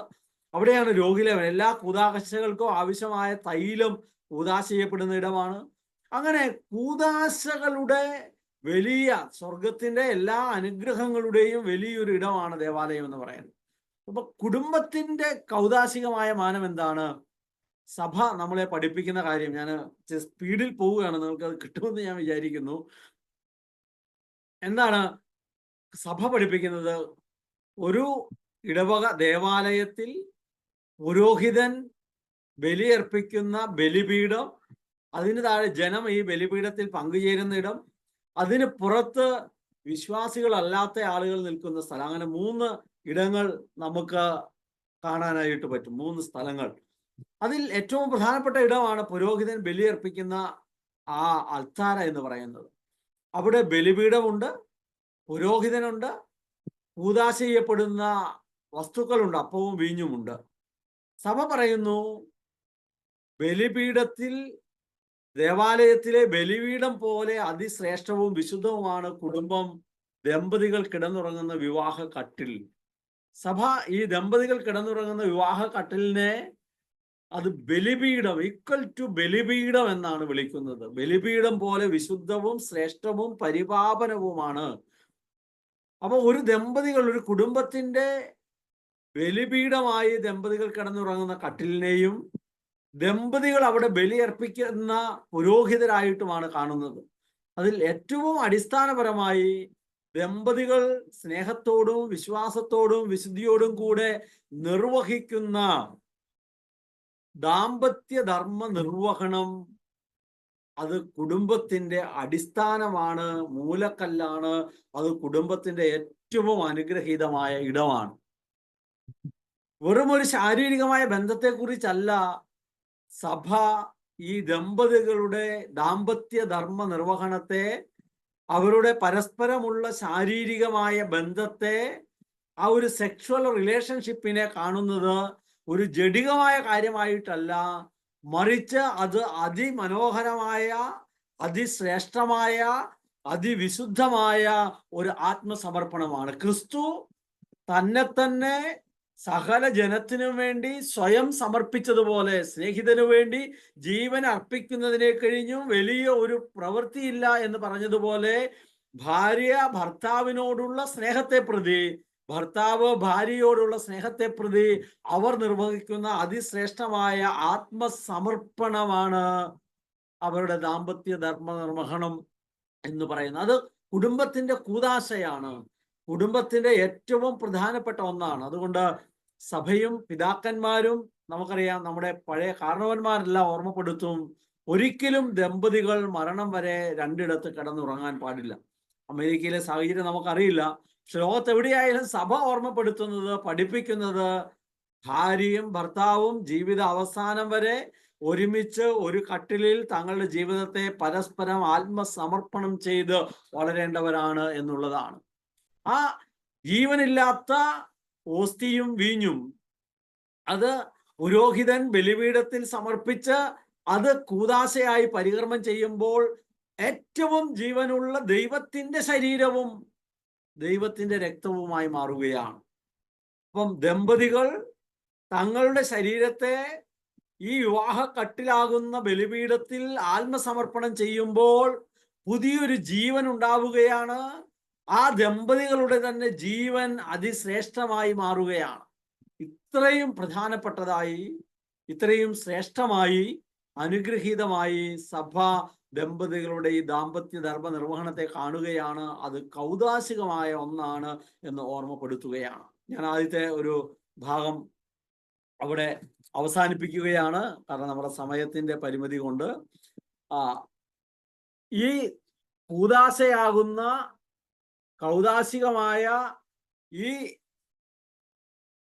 കുടുംബം അതൊരു വിദ്യാലയമാണ് എന്നാണ് രണ്ടാമത്തെ ഞാൻ പങ്കുവെക്കുന്ന ചിന്ത. എന്താണ്? ധാരാളം കാര്യങ്ങൾ കുഞ്ഞുങ്ങൾ പഠിക്കുന്നത് എവിടെ നിന്നാണ്? കുടുംബത്തിൽ നിന്നാണ്. മാതാപിതാക്കൾ പ്രഥമ അധ്യാപകരാണ്. അവിടെ മാതാപിതാക്കൾ തങ്ങളുടെ ജീവിതം കൊണ്ട്, തങ്ങളുടെ വാക്കുകൊണ്ട്, തങ്ങളുടെ പ്രവൃത്തി കൊണ്ടൊക്കെ കുഞ്ഞുങ്ങളെ ഒരുപാട് കാര്യം പഠിപ്പിക്കുന്നുണ്ട്. നമുക്കറിയാം, ധാരാളം വളരെ ഇപ്പൊ എൻ്റെ ഏറ്റവും വലിയ കുഞ്ഞ് സ്കൂളിൽ പോയി തുടങ്ങിയതാണ്. തിരിച്ചു വരുമ്പോഴേ അമ്മ ചോദിക്കും, ഇന്നെ പഠിപ്പിച്ചേ? A for ആപ്പിൾ എത്രയോ പ്രാവശ്യം പറയും, B for ബൈബിൾ അല്ലെങ്കിൽ B for ബാറ്റ്, ഇങ്ങനെ നിരവധി തവണ പറഞ്ഞു കൊടുത്ത് ആ എഴുതിപ്പിച്ച് കുഞ്ഞിനെ അക്ഷരം പഠിപ്പിക്കുകയാണ്. നമ്മുടെ കുഞ്ഞുങ്ങളെ ഭക്ഷണം കഴിക്കാൻ പഠിപ്പിക്കുന്നത്, ഉണ്ടാകുമ്പോഴേ കുഞ്ഞ് കഴിക്കുന്നത് എന്താണ്? അമ്മയുടെ മുലപ്പാലാണ് കഴിക്കുന്നത്. തുടർന്ന് അമ്മ വാരി കൊടുക്കുന്ന കുറുക്കാണ്. തുടർന്ന് ചോറും ഇച്ചിരി കറികളൊക്കെ കഴിക്കും. നമ്മുടെ ഇവിടുത്തെ കേരളത്തിലെ നമ്മുടെ കുടുംബ പശ്ചാത്തലത്തിൽ സാവധാനം കൊച്ചിനെ തന്നെ കഴിക്കാൻ പഠിപ്പിക്കുകയാണ്. ഒരു ടോയ്ലറ്റ് വിദ്യാഭ്യാസം. കുഞ്ഞ് ആദ്യമേ എങ്ങനെയാണ് ടോയ്ലറ്റിൽ പോകുന്നത്? കിടക്കുന്നിടത്ത് തന്നെയാണ്. സാവധാനം ടോയ്ലറ്റ് വിദ്യാഭ്യാസം കൊടുക്കുകയാണ്. എത്രയോ ശ്രമകരമായിട്ടാണ് മാതാപിതാക്കൾ ഈ കുഞ്ഞുങ്ങളെ പഠിപ്പിക്കുന്നത്. അപ്പം ധാരാളം ഭൗതികമായും ആത്മീയമായും നിരവധി കാര്യങ്ങൾ പഠിപ്പിക്കുകയാണ്. നമുക്കറിയാം, കുഞ്ഞു കൊച്ചിനെ കൈവിരിച്ച് നമ്മൾ വിശുദ്ധ കുരിശ് പഠിപ്പിക്കും. കുരിശ് വരയ്ക്കും. കുരിശെന്ന് വരയ്ക്കാൻ അറിയില്ല, പറയാൻ അറിയില്ല. ഈശോ, തമ്പാച്ചൻ, ഇങ്ങനെ ധാരാളം നമ്മൾ ലോക്കൽ വാക്കുകൾ ഉപയോഗിക്കും. പള്ളിക്കാരുടെ അടുത്ത് ചെല്ലുമ്പോൾ നമ്മൾ ശിരസ് നമിക്കാൻ പഠിപ്പിക്കുന്നു. ബൈബിൾ എടുക്കുമ്പോൾ ഉമ്മ കൊടുക്കുന്നു. വീട്ടിൽ സന്ധ്യാപ്രാർത്ഥനയിൽ കൊന്ത എടുത്തു കൊണ്ടുവരുന്നു. ഇങ്ങനെ നിരവധിയായ പാഠങ്ങൾ പഠിപ്പിക്കുന്ന അധ്യാപകരാണ് മാതാപിതാക്കൾ. അവർ വിശ്വാസത്തിന്റെ പ്രബോധകരും മാതൃകകളുമാണ്. അടിസ്ഥാനപരമായി ക്രൈസ്തവ മാതാപിതാക്കൾ വിശ്വാസത്തിന്റെ പ്രബോധകരാണ്. സ്നേഹത്തിന്റെ പഠനം തങ്ങളുടെ ജീവിതം കൊണ്ട് മക്കളുടെ ഇടയിൽ വളർത്തിയെടുക്കുന്നവരാണ്. ഭാര്യയും ഭർത്താവും അപ്പനും അമ്മയും തമ്മിലുള്ള സ്നേഹത്തിന്റെ ആഴം കണ്ണുകൊണ്ട് കണ്ട്, കാതുകൊണ്ട് കേട്ട്, കൈകൊണ്ട് സ്പർശിച്ചറിഞ്ഞ് അവരുടെ ഹൃദയത്തിന്റെ അനുഭവമാക്കി കുഞ്ഞുങ്ങൾക്ക് കിട്ടുന്നത് ഈ കുടുംബം എന്ന് പറയുന്ന വിദ്യാലയത്തിൽ നിന്നാണ്. വിശ്വാസത്തിന്റെ തങ്ങളുടെ ജീവിതത്തെ ഏറ്റവും അടിസ്ഥാനപരമായി ഉറപ്പിക്കേണ്ട വിശ്വാസം, അത് അപ്പനും അമ്മയിലുമുള്ള വിശ്വാസം, സഹോദരങ്ങളിലുള്ള വിശ്വാസം, ഈ ലോകത്തിൽ നമ്മുടെ ചുറ്റുപാടുള്ള മനുഷ്യരോടുള്ള വിശ്വാസം, ആത്യന്തികമായി നമുക്ക് ജീവൻ നൽകിയ ദൈവത്തോടുള്ള അടിസ്ഥാനപരമായ വിശ്വാസത്തിൽ ഓരോ വ്യക്തിയെയും പണിതുയർത്തുന്നത് അത് കുടുംബമാണ്. അത് സന്ധ്യാപ്രാർത്ഥനയിലൂടെ, ദൈവവചന വായനയിലൂടെ, അനുദിനം വിശുദ്ധ കുർബാനയിൽ പങ്കെടുക്കുന്നതിലൂടെ, ജീവിതത്തിൽ വന്നുപോകുന്ന വീഴ്ചകൾ വിശുദ്ധ കുമ്പസാരക്കൂട്ടിൽ പോയി പങ്കുവെക്കുന്നതിലൂടെയൊക്കെ ഈ വിശ്വാസം കുഞ്ഞിന്റെ ജീവിതത്തിൽ ജ്വലിക്കുകയാണ്, കുടുംബത്തിൽ വളരുകയാണ്. ഞങ്ങള് കുടുംബം ഒരുമിച്ചാണ് ആഴ്ചയിൽ ഒരിക്കൽ 2 ആഴ്ച കൂടുമ്പോഴോ കുമ്പസാരിക്കാനായിട്ട് ഞാനും ഭാര്യയും 5 മക്കളും പോകുന്നു. മൂത്തയാള് സെമിനാരിയിൽ പോയിരിക്കുക.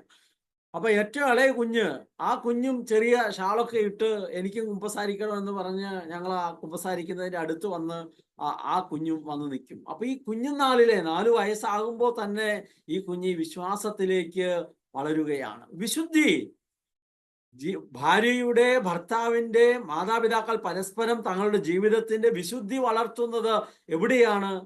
കുടുംബത്തിലാണ്. മക്കൾ തങ്ങളുടെ വിശുദ്ധിയിൽ വളരണമെന്ന് അവർ പഠിക്കുന്നത്, മനസ്സിലാക്കുന്നത്, അവരെ അത്തരത്തിൽ ബോധ്യങ്ങളിൽ ഉറപ്പിക്കുന്നത് എവിടെയാണ്? കുടുംബത്തിലാണ്. അത് ശാരീരികമായി നമ്മുടെ കുളിയാകാം, നമ്മുടെ ശരീരം വൃത്തിയാക്കുന്ന മേഖലയാകാം. നമ്മുടെ മനസ്സിൽ ദേഷ്യവും വാശിയും വൈരാഗ്യവും വെറുപ്പും ഉണ്ടാകരുത്, ആരോടും പിണക്കം ഉണ്ടാകരുത്, ആരുമായി പിണങ്ങിക്കിടന്നുറങ്ങരുത്. ഇങ്ങനെ നമ്മുടെ ജീവിതത്തിന്റെ എല്ലാ മേഖലയിലും സമഗ്രമായ വിശുദ്ധി വളർത്തിയെടുക്കാനായിട്ട് പഠിക്കുന്ന ഇടം അത് കുഞ്ഞുങ്ങളാണ്. ഇപ്പൊ ഞാൻ സാധാരണ എൻ്റെ വീട്ടിൽ ആരും ഇങ്ങനെ പിണങ്ങി കിടന്നുറങ്ങാൻ നമ്മൾ പഠിച്ച പാഠങ്ങൾ ഫ്രാൻസിസ് പാപ്പയുടെ ഒരു അപ്പസ്തോലിക പ്രബോധനത്തിൽ, അപ്പനും അമ്മയും പിണങ്ങി കിടന്നുറങ്ങിയാൽ മക്കൾ നഷ്ടപ്പെട്ടു പോകുമെന്നാണ് ഫ്രാൻസിസ് പാപ്പ പറഞ്ഞു വെച്ചത്. അത് വായിച്ച അപ്പം മുതൽ വഴക്കുണ്ടാകാം, അപ്പനും അമ്മയും തമ്മിൽ, മക്കളും തമ്മിൽ ചില അഭിപ്രായ വ്യത്യാസങ്ങൾ ഉണ്ടാകാം. പക്ഷെ പിണങ്ങി കിടന്നുറങ്ങാതിരിക്കാൻ, പരസ്പരം കെട്ടിപ്പിടിച്ച് ഉമ്മ കൊടുത്ത് സാരമില്ലെന്ന് പറഞ്ഞ് സ്നേഹത്തോടെ കിടന്നുറങ്ങാൻ നമ്മൾ പരിശീലിക്കുന്ന ഇടം കുടുംബമാണ്. ജീവിതത്തിന്റെ സന്മാർഗ പാഠങ്ങളെല്ലാം വേദനിക്കുന്നവരോട് കരുണ കാണിക്കാൻ, നമ്മുടെ ജീവിതത്തിൽ ഇല്ലായ്മയിലും പാവപ്പെട്ട വേദനിക്കുന്ന മനുഷ്യനെ സഹായിക്കാൻ, ചിലപ്പോൾ അത് നമ്മുടെ ആരോഗ്യം കൊണ്ടാകാം, ചിലപ്പം അത് നമ്മുടെ കയ്യിൽ ദൈവം തന്ന സമ്പത്ത് കൊണ്ടാകാം, ചിലപ്പോൾ അത് നമുക്ക് തന്ന അറിവ് കൊണ്ടാകാം. ഇങ്ങനെ ധാരാളം കാര്യങ്ങളിൽ നല്ല മാതൃകയുടെ സാന്നിധ്യമാകാം. നമുക്കറിയാം, വിശുദ്ധ മദർ തെരേസയുടെ ജീവിതത്തിൽ ഈ പാവപ്പെട്ട മനുഷ്യരെ സഹായിക്കാൻ ഇടയായത് അമ്മ ദാരിദ്ര്യത്തിൽ കഴിഞ്ഞു എന്ന കാലഘട്ടത്തിൽ വേറെ ആൾക്കാർ കൊണ്ടുവന്ന് ഈ കുടുംബത്തിന് കൊടുത്ത ഭക്ഷണ സാധനങ്ങളിൽ ഒരു പങ്ക് അത് വളരെ മറ്റൊരു കുടുംബത്തിന്, തങ്ങളെ പോലെ ദരിദ്രമായി ജീവിക്കുന്ന ഒരു കുടുംബത്തിന് കൊണ്ടുപോയി അമ്മ കൊടുക്കുന്നതും അവരെ കുളിപ്പിക്കുന്നതും അവരെ സഹായിക്കുന്നതുമായ ചിത്രങ്ങൾ കണ്ട് മദർ തെരേസ തൻ്റെ ജീവിതത്തിൽ ഒരു സന്മാർഗം പഠിക്കുകയാണ്. ഇങ്ങനെ നിരവധിയായ അപ്പൊ സ്നേഹത്തിന്റെയും വിശ്വാസത്തിന്റെയും വിശുദ്ധിയുടെയും സന്മാർഗത്തിന്റെയും ഉറപ്പുള്ള പാറയായി നമ്മുടെ കുടുംബം മാറപ്പെടുന്നത് ഈ നമ്മുടെ മാതാപിതാക്കൾ അധ്യാപകരാകുന്നത് കൊണ്ടാണ്. പുതിയ നിയമത്തിൽ നമ്മൾ വായിക്കുന്നുണ്ട്, ഭവനം പണിയുമ്പോൾ പാറപ്പുറത്ത് പണിയണം. ബുദ്ധിമാനായ മനുഷ്യൻ പാറപ്പുറത്ത് ഭവനം പണിയും. അത് എത്ര വലിയ കാറ്റ് വന്നാലും കോള് വന്നാലും തകർന്നു പോകില്ല. പക്ഷെ മണൽപ്പുറത്ത് പണിയുന്ന ഭവനം ചെറിയൊരു കാറ്റ് മതി, മഴ മതി, തകർന്നു പോകും. അതുകൊണ്ട് പ്രിയപ്പെട്ടവരെ, മാതാപിതാക്കൾ വലിയ അധ്യാപകരാണ്. അത് ഈ മേഖലയിൽ ഭൗതികമായ ഒരു കാര്യത്തിൽ മാത്രമല്ല, ഇത്തരത്തിൽ ആധ്യാത്മികമായ ഒരു തലത്തിന്റെ കൂടെ അവർ അധ്യാപകരാണ്. സ്നേഹത്തിന്റെ വലിയ പാഠങ്ങൾ പങ്കുവെച്ചു കൊടുക്കപ്പെടുന്ന ഇടമാണ് കുടുംബം എന്ന് പറയുന്നത്. സ്നേഹത്തിന്റെ ഏറ്റവും ആഴമായ ഒരു ഉറവിടം, സ്നേഹം പൊട്ടിപ്പുറപ്പെടുന്ന സ്ഥലമാണ് കുടുംബം എന്ന് പറയുന്നത്. മറ്റൊന്ന്, കുടുംബം ഒരു നേഴ്സറിയാണ് എന്നുള്ളൊരു ചിന്തയാണ്. എന്താണ് നഴ്സറി നമുക്കറിയാം, കാട്ടുമാവ് അതിനെ ബഡ് ചെയ്ത് നാട്ടുമാവുമായി ചേർത്തു. അതിൽ ആ മുള വന്ന് അതിൽ ഫലം ഉണ്ടാകുമ്പോൾ നാട്ടുമാങ്ങ ഉണ്ടാകും. ധാരാളം കാര്യങ്ങൾ ബഡ് ചെയ്ത് ചേർക്കാൻ പറ്റും. നമ്മുടെ കുടുംബത്തിൽ ധാരാളം നമുക്ക് മുമ്പേ കടന്നുപോയ വിശുദ്ധമായ കുടുംബജീവിതം നയിച്ചവർ, ധാരാളം വിശുദ്ധരായ ആളുകൾ, അവരുടെ ജീവിതത്തിൽ ധാരാളം കാര്യങ്ങൾ ബഡ് ചെയ്ത് ചേർക്കാനായിട്ട് പറ്റും. എൻ്റെ ജീവിതത്തിൽ എൻ്റെ അപ്പനും അമ്മയും ക്രൈസ്തവ വിശ്വാസത്തിലും ജീവിതത്തിലും ഒക്കെ വളർന്നെങ്കിൽ ഞാൻ അവിടെ വീട്ടിൽ കാണാത്ത ധാരാളം കാര്യങ്ങൾ നവീകരണത്തിൽ, ജീശുത്തിൽ ഒക്കെ പ്രാർത്ഥനയിൽ വളരുന്ന കുടുംബങ്ങളിൽ ഞാൻ പോയി താമസിച്ച സമയത്ത് കണ്ടിട്ടുണ്ട്. അങ്ങനെ താമസിക്കാൻ ഭാഗ്യം കിട്ടിയിട്ടുണ്ട്. അപ്പൊ നമ്മുടെയൊക്കെ കുടുംബങ്ങളിൽ ചുറ്റുമുള്ള ഒരുപാട് മനുഷ്യർ വന്ന് താമസിക്കുന്നത് അവർ ഒരുപാട് പുതിയ കാര്യങ്ങൾ കണ്ടുപിടിക്കും. അങ്ങനെ എൻ്റെ ജീവിതത്തിൽ ഞാൻ ബഡ് ചെയ്തൊരു കാര്യമാണ് കുഞ്ഞുങ്ങളുടെ എല്ലാ ദിവസവും കുഞ്ഞുങ്ങളുടെ ശിരസിൽ കൈവച്ച് പ്രാർത്ഥിക്കുക, സ്കൂളിൽ പോകുമ്പോൾ പ്രാർത്ഥിച്ച് പറഞ്ഞയക്കുക, സ്കൂൾ വിട്ട് വരുമ്പോഴേ അവര് കെട്ടിപ്പിടിച്ച് ഉമ്മ തരിക, സന്ധ്യയ്ക്ക് അവരുടെ തലയിൽ കൈവച്ച് സന്ധ്യാപ്രാർത്ഥന കെട്ടിപ്പിടിച്ച് ഉമ്മ തരിക, കിടന്നുറങ്ങാൻ പോകുന്നതിന് മുമ്പ് അങ്ങനെ ഒരു ദിവസം 4-5 പ്രാവശ്യമെങ്കിലും അവർ നമ്മളെ ചേർത്ത് പിടിച്ച് നമ്മൾ അവർക്കും അവർ നമുക്കും മുത്തം തരും. ഞാൻ ഓർക്കുന്നുണ്ട്, ഇവിടെ അടുത്തുനിന്ന് ഒരു സിസ്റ്റർ ഒരു ദിവസം ഇവിടെ രാവിലെ വീട്ടിൽ വന്നു. അപ്പോൾ പിള്ളേരെല്ലാം സ്കൂളിൽ പോകാനുള്ള തിരക്കിലാണ്. അങ്ങനെ തിരക്കായ സമയത്തും അമ്മ കുഞ്ഞുങ്ങളെ എല്ലാം എൻ്റെ ഭാര്യ വിളിച്ച് ചേർത്ത് നിർത്തി പ്രാർത്ഥിപ്പിച്ച് കുരിശ് വരച്ച് ഈശോയ്ക്ക് ഉമ്മ കൊടുത്ത്, പിന്നെ അപ്പനും അമ്മയ്ക്കും ബാക്കിയുള്ളവർക്ക് ഉമ്മ കൊടുത്ത് പോകുന്ന കണ്ടപ്പോൾ ആ സിസ്റ്റർ പറയാണ്, ഇന്ന് ഇത് അധികം കുടുംബങ്ങളിൽ കാണുന്നില്ല. നമ്മളെന്താ, ഇത് എൻ്റെ ജീവിതത്തിൽ എൻ്റെ കുഞ്ഞുനാളിൽ എനിക്ക് കിട്ടിയൊരു അനുഭവം അല്ല, പക്ഷെ അത് ഞാൻ കണ്ടതൊന്ന് ബഡ് ചെയ്യാനായിട്ട് പരിശ്രമിച്ചതാണ്. എൻ്റെ കുടുംബജീവിതത്തിൽ മക്കളിലേക്ക് അത് ബഡ് ചെയ്യാനായിട്ട് ഇങ്ങനെ നിരവധി ധാരാളം നന്മകൾ, സ്നേഹത്തിന്റെ പ്രവൃത്തികൾ നമുക്ക് നമ്മുടെ കുഞ്ഞുങ്ങളിൽ. ഞാൻ ഓർക്കുന്നുണ്ട്, ഇവിടെ ഈ പഴയ സാധനങ്ങളൊക്കെ എടുക്കുന്ന ആൾക്കാർ വന്നു. നമ്മളെ ഈ നാട്ടിൽ ആൾക്കാർ അതിനെ പെറുക്കുകൾ എന്നൊക്കെ വിളിക്കും. ഞാൻ അങ്ങനെ വിളിക്കാൻ ഇഷ്ടപ്പെടാത്തതുകൊണ്ടാണ് ആ വാക്ക് ഉപയോഗിക്കാത്തത്. അവര് തമിഴ്നാട്ടുകാരായ ആളുകളാണ്. അവർ വന്ന് സാധനമൊക്കെ എടുത്തു. നമ്മൾ പൈസ എത്രയാവുമെന്നൊക്കെ ചോദിച്ചു. അവരോട് പറഞ്ഞു. അവര് 10-150 രൂപ തരുമെന്ന് പറഞ്ഞു. ക്രിസ്മസ് നാളിലാണ്. അപ്പൊ എല്ലാം വാങ്ങി അവർ പൈസ തന്നു കഴിഞ്ഞപ്പോൾ അത് വാങ്ങിയിട്ട് എൻ്റെ കൊച്ചിൻ്റെ കൊടുത്തിട്ട് അവർക്ക് തിരിച്ചു കൊടുത്തു. ഒരു 50 രൂപ കൂടെ കൂട്ടി നല്ല കേക്ക് വീട്ടിൽ കുഞ്ഞുങ്ങൾക്കെല്ലാം വാങ്ങി കൊടുക്കുക എന്ന് പറഞ്ഞു. അത് 4-5 കുഞ്ഞുങ്ങളുള്ള ഒരു കുടുംബമാണ്. അവിടെ എന്താണ് ചെയ്യാൻ ശ്രമിച്ചത്? കുഞ്ഞുങ്ങളെ ഒരു കാര്യത്തിൽ ബഡ് ചെയ്യാൻ ശ്രമിക്കുകയാണ്. ഇങ്ങനെ നിരവധിയായ കാര്യങ്ങൾ കുഞ്ഞുങ്ങളെ പഠിപ്പിക്കുന്ന, പരിശീലിപ്പിക്കുന്ന ഒരു ഇടമാണ്. നമ്മുടെ വീട്ടിൽ ആരൊക്കെ വന്നാലും വൈകുന്നേരം സന്ധ്യയ്ക്ക് കൃത്യമായ സമയത്ത് സന്ധ്യാപ്രാർത്ഥനയുണ്ട്. ഒരു കാര്യം ബഡ് ചെയ്യുകയാണ്, നഴ്സറിയാണ്. ആര് വന്നാലും ഏറ്റവും പ്രധാനപ്പെട്ടത് കർത്താവാണെന്ന് മക്കൾ പഠിക്കുകയാണ്. ഇന്ന് പല കുടുംബങ്ങളിലും വിരുന്നുകാര്, ബന്ധുക്കള് ഒക്കെ വരുമ്പോൾ പ്രാർത്ഥനയങ്ങ് അവസാനിക്കുകയാണ്. പക്ഷെ ആര് വന്നാലും കൃത്യമായ ഒരു സമയത്ത് കൃത്യമായി സന്ധ്യാപ്രാർത്ഥനയിൽ നമ്മൾ മുന്നോട്ട് പോകുമ്പോൾ കുഞ്ഞുങ്ങൾ പഠിക്കുന്നു തങ്ങളുടെ ജീവിതത്തിൽ ഏറ്റവും പ്രധാനപ്പെട്ടതാണ് സന്ധ്യയ്ക്കുള്ള പ്രാർത്ഥന. അങ്ങനെ ഒരു കുഞ്ഞ് വളരുമ്പോൾ ആ കുഞ്ഞ് പിന്നെ കുടുംബമാകുമ്പോൾ ആ കുടുംബം പ്രാർത്ഥനയുടെ കുടുംബമാകും. ആ കുഞ്ഞൊരു പുരോഹിതനാകുമ്പോൾ അത് പ്രാർത്ഥനയുടെ പുരോഹിതനാകും. ആ കുഞ്ഞൊരു സന്യാസ സമർപ്പിത ജീവിതത്തിൽ പോകുമ്പോൾ അത് പ്രാർത്ഥനയുടെ വ്യക്തിത്വമായി മാറും. അപ്പൊ അതിനുള്ള നഴ്സറി എന്ന് പറയുന്നത് നമ്മുടെ കുടുംബമാണ്. അങ്ങനെ കുടുംബം എന്ന് പറയുന്നത് നഴ്സറിയാണ്. സന്തോഷത്തിന്റെയും സമാധാനത്തിന്റെയും സാന്നിധ്യം വളർത്താൻ കഴിയുന്ന വിധം നമ്മുടെ കുടുംബത്തെ നമ്മൾ വളർത്തിയെടുക്കുകയാണ്. മറ്റൊന്നിലേക്ക് ഞാൻ പോവുകയാണ്. ഞാൻ നല്ല സ്പീഡിലാണെന്ന് എനിക്കറിയാം. കുടുംബം എന്ന് പറയുന്നത് ദൈവം ജനിച്ച് വളർന്നു വരുന്ന ഇടം എന്നുള്ളതാണ്. നമ്മുടെ കുടുംബത്തിൽ വാസ്തവത്തിൽ ജനിക്കുന്നതെല്ലാം ദൈവമാണ്. അപ്പോൾ ഓരോ കുഞ്ഞിൻ്റെയും ജനനം, ഇന്ന് 5 കുഞ്ഞുങ്ങളുള്ള അമേരിക്കയിലെ കുടുംബം പറഞ്ഞു, ധാരാളം പ്രയാസങ്ങളുണ്ട്, ബുദ്ധിമുട്ടുകളുണ്ട്. പക്ഷേ ആ കുഞ്ഞെല്ലാം ദൈവമാണ്. ഓരോ കുഞ്ഞും ജനിക്കുമ്പോൾ അത് ദൈവ സാന്നിധ്യമാണ്, ദൈവത്തിന്റെ കൃപ വളരുകയാണ്. 127-ാം സങ്കീർത്തനം ഇന്ന് പറ്റുമെങ്കിൽ നമ്മുടെ വീടുകളിൽ നമ്മൾ ധ്യാനിക്കേണ്ടതാണ് ദിവസങ്ങളിലെല്ലാം. അതാണ്, കർത്താവ് വീട് പണിയുന്നില്ലെങ്കിൽ പണിക്കാരുടെ അധ്വാനം വൃഥാവിലാണ്. കർത്താവ് നഗരം കാക്കുന്നില്ലെങ്കിൽ കാവൽക്കാർ ഉണർന്നിരിക്കുന്നത് വ്യർത്ഥം തന്നെ. അപ്പനോ അമ്മയോ ഒന്നുമല്ല വീട് കാക്കുന്നത്, വീടിന് കാവലിരിക്കുന്നത്, വീട് പണിതുയർത്തുന്നത്. മക്കളുമല്ല, അവരുടെ പണവുമല്ല, അവരുടെ അറിവുമല്ല, കഴിവുമല്ല, പക്ഷെ കർത്താവാണ്. പറയണം, അതിരാവിലെ എഴുന്നേൽക്കുന്നതും വളരെ വൈകി കിടന്നുറങ്ങാൻ പോകുന്നതും കഠിന പ്രയത്നം ചെയ്ത് ഉപജീവിക്കുന്നതും വ്യർത്ഥമാണ്. കർത്താവിൽ ആശ്രയിക്കാതെ മുന്നോട്ട് പോകുന്നത് വ്യർത്ഥാവിലാണ്. അതിന്റെ 3-ാമത്തെ വചനം, കർത്താവിന്റെ ദാനമാണ് മക്കൾ, ഉദരഫലം ഒരു സമ്മാനവും. 4 യൗവനത്തിൽ ജനിക്കുന്ന മക്കൾ യുദ്ധവീരന്റെ കയ്യിലെ അസ്ത്രങ്ങൾ പോലെയാണ്. നമ്മുടെ കുടുംബം ദൈവം നൽകുന്ന മക്കളാൽ, അല്ലെങ്കിൽ മറ്റൊരർത്ഥത്തിൽ പറഞ്ഞാൽ ഓരോ ദൈവമായി വന്ന് നമ്മുടെ കുടുംബത്തിൽ ജനിച്ചു വീഴുന്ന കുഞ്ഞുങ്ങളുടെ സമ്പന്നതയാൽ നമ്മുടെ കുടുംബം ജീവിക്കണം. നമുക്കറിയാം, വിശുദ്ധ ജോൺ പോൾ പാപ്പ 4-ാമത്തെ കുഞ്ഞായിരുന്നു. ധാരാളം വിശുദ്ധരുടെ ജീവിതം നോക്കിയാൽ അവരൊക്കെ ഒരുപക്ഷെ അവർക്ക് ആ കുടുംബം ജന്മം നൽകിയില്ലായിരുന്നുവെങ്കിൽ ധാരാളം വലിയ വിശുദ്ധരെ നമുക്ക് നഷ്ടപ്പെട്ടു പോകുമായിരുന്നു. ഭാരതത്തിൽ രവീന്ദ്രനാഥ ടാഗോർ ദരിദ്രമായൊരു കുടുംബത്തിലെ 14-ാമത്തെ കുഞ്ഞാണ്.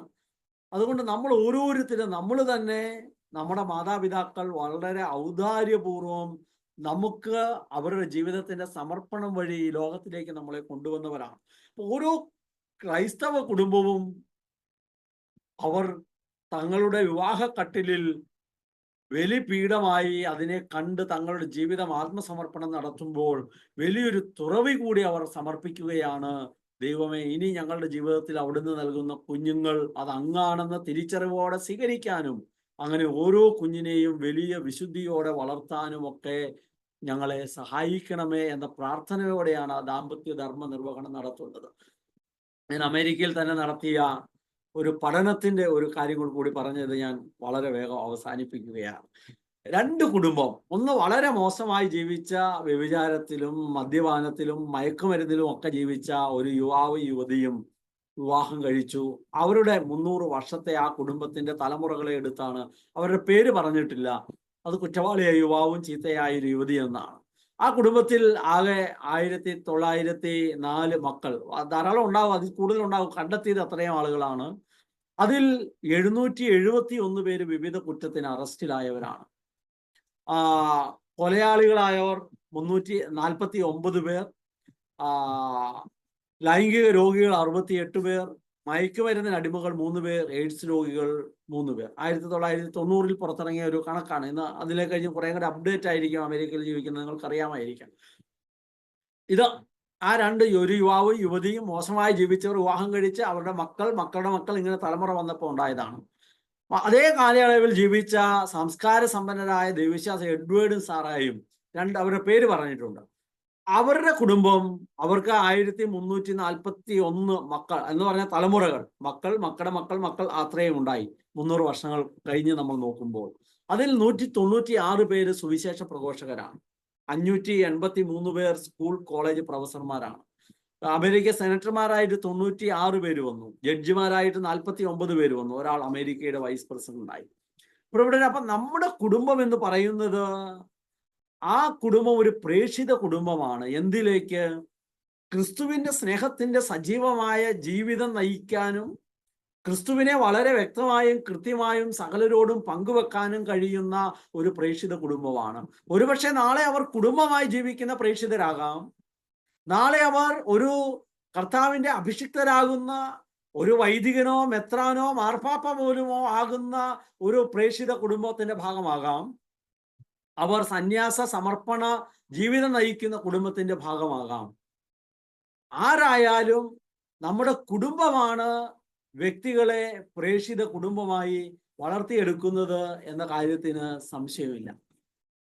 പ്രിയപ്പെട്ടവരെ, ഇത്തരത്തിൽ നമ്മുടെ കുടുംബത്തിന് വളരെ കൃത്യമായൊരു റോളുണ്ട്. നമ്മൾ ഒരർത്ഥത്തിൽ ഞാൻ വളരെ സന്തോഷത്തോടെ കാണുന്നത് നമ്മുടെ ഈ ഒരു ഓൺലൈൻ പ്ലാറ്റ്ഫോമാണ്. നമ്മളൊക്കെ ധ്യാനത്തിൽ പോയി പങ്കെടുക്കുമ്പോൾ നമ്മുടെ കുടുംബത്തിൽ നിന്ന് ഒരാളായിരിക്കാം, 2 പേരായിരിക്കാം. പക്ഷേ ഞാൻ ഈ ഓൺലൈൻ പ്ലാറ്റ്ഫോമിൽ വന്നതിലൂടെ എനിക്കുണ്ടായിട്ടുള്ളൊരു സന്തോഷം, എൻ്റെ വീട്ടിൽ എൻ്റെ ഭാര്യ മക്കളൊക്കെ ഞാൻ ചെയ്യുന്ന ഈ ശുശ്രൂഷയുടെ കൂടെ ഭാഗമാണ്. നമ്മൾ ഓരോരുത്തരും ഇപ്പൊ നമ്മുടെ വീടുകളിലിരുന്ന് കേൾക്കുമ്പോൾ ഈ കേൾക്കുന്ന വചനം നമ്മുടെ വീടിനെ രൂപാന്തരപ്പെടുത്തുന്നുണ്ട്, വീടിനെ മാറ്റുന്നുണ്ട്. സങ്കീർത്തകൻ പറഞ്ഞതുപോലെ കർത്താവ് പണിയുന്ന ഭവനമായി നമ്മുടെ ഭവനത്തെ രൂപപ്പെടുത്തുകയാണ്. അതുകൊണ്ട് ആധുനികതയിൽ ഈ കാലഘട്ടത്തിൽ പ്രത്യേകിച്ച് അമേരിക്കയിലെ കുടുംബങ്ങളെ കുറേയും കൂടി ക്രിസ്തു കേന്ദ്രീകൃതമായി പണിതുയർത്താൻ, കുറച്ചുകൂടി സഭാബന്ധത്തിൽ ആഴപ്പെടുത്തി പണിതുയർത്താൻ, കുറച്ചുകൂടി ആത്മസമർപ്പണത്തോടെ ആ ദമ്പതികൾ കിടന്നുറങ്ങുന്ന കട്ടിൽ അത് അൾത്താരയാണെന്ന ആത്മബോധത്തോടെ തങ്ങളുടെ ജീവിതത്തെ വിശുദ്ധിയിലും സ്നേഹത്തിലുമൊക്കെ പണിതുയർത്താൻ നമ്മളല്ലാതെ ആരാണ് ഇന്ന് അമേരിക്കയിലെ കുടുംബത്തെ സഹായിക്കാനുള്ളത്? നമ്മുടെ കുടുംബം നിശ്ചയമായും അത്തരത്തിൽ പണിതുയർത്തപ്പെടണം, സംശയമില്ല കാര്യത്തിൽ. മാമോദീസയിലൂടെ നമ്മുടെ കുടുംബത്തെ അതുപോലെ ശ്രേഷ്ഠവും വിശുദ്ധവും ധന്യവുമായി പണിതുയർത്താൻ നമ്മൾ കുടുംബജീവിതത്തിലേക്ക് പ്രവേശിച്ചപ്പോൾ ക്രൈസ്തവ കുടുംബം എന്ന നിലയിൽ നമ്മുടെ ഉത്തരവാദിത്വവും ദൗത്യവുമാണ്.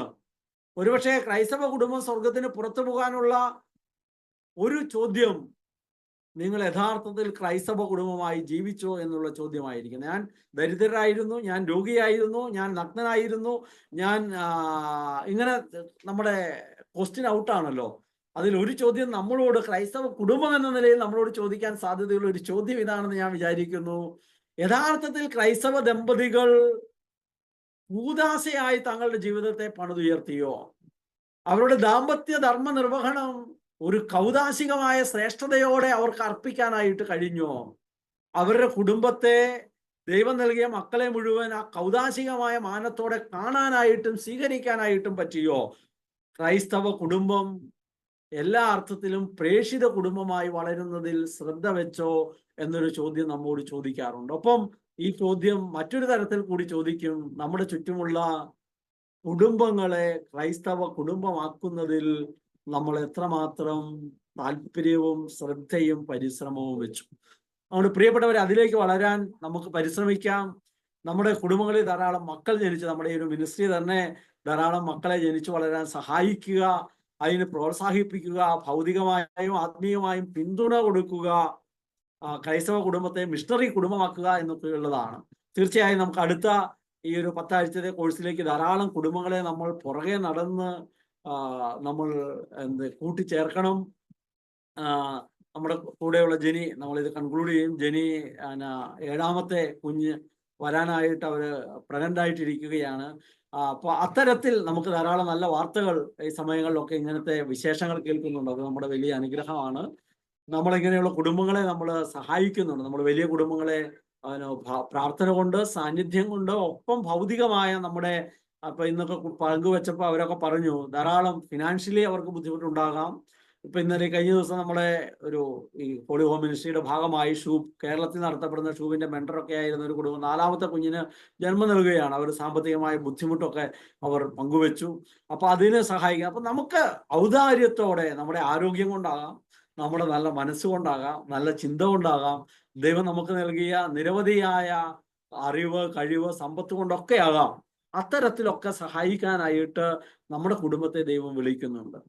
ഞങ്ങൾ ഇന്ന് ജോസ് പോൾ ചേട്ടന്റെ വീട്ടിൽ ഞാനും ജെനിയും ഇന്ന് പോകുന്നുണ്ട്. ചേട്ടനെ കാണാനും സന്ദർശിക്കാനും ഒക്കെ ആയിട്ട് ഇന്ന് ഞങ്ങൾ പോവുകയാണ്. അപ്പം നമുക്ക് ഒരു നിമിഷം പ്രാർത്ഥിച്ച് ഞാനിത് അവസാനിപ്പിക്കുകയാണ്. എനിക്ക് കുറച്ചുകൂടി ഈ മേഖലയിൽ പങ്കുവെക്കണം. എനിക്ക് വളരെ പ്രധാനപ്പെട്ട ഒരു വിഷയമാണ് നമ്മുടെ കുടുംബം എന്ന് പറയുന്നത്. പിന്നീട് നമുക്ക് എപ്പോഴെങ്കിലും ആകാം. പ്രിയപ്പെട്ടവരെ, സമയത്തിന്റെ പരിമിതി നമുക്കുണ്ടല്ലോ, എങ്കിൽ ഇത്രയും സമയം നിങ്ങൾ ഓരോരുത്തരും ആയിരുന്നു എന്നുള്ളത് വളരെ സന്തോഷത്തോടും അഭിമാനത്തോടും സ്നേഹത്തോടും കൂടെ നിങ്ങളെ ഓർക്കുകയാണ്. നമ്മുടെ കുടുംബത്തെ ഓർത്ത് നമുക്ക് നന്ദി പറയാം. പാറമേൽ പണിതുയർത്തുന്ന വളരെ ശക്തമായ ഭവനമായി നമ്മുടെ കുടുംബം ഉയരാൻ നമുക്ക് പ്രാർത്ഥിക്കാം.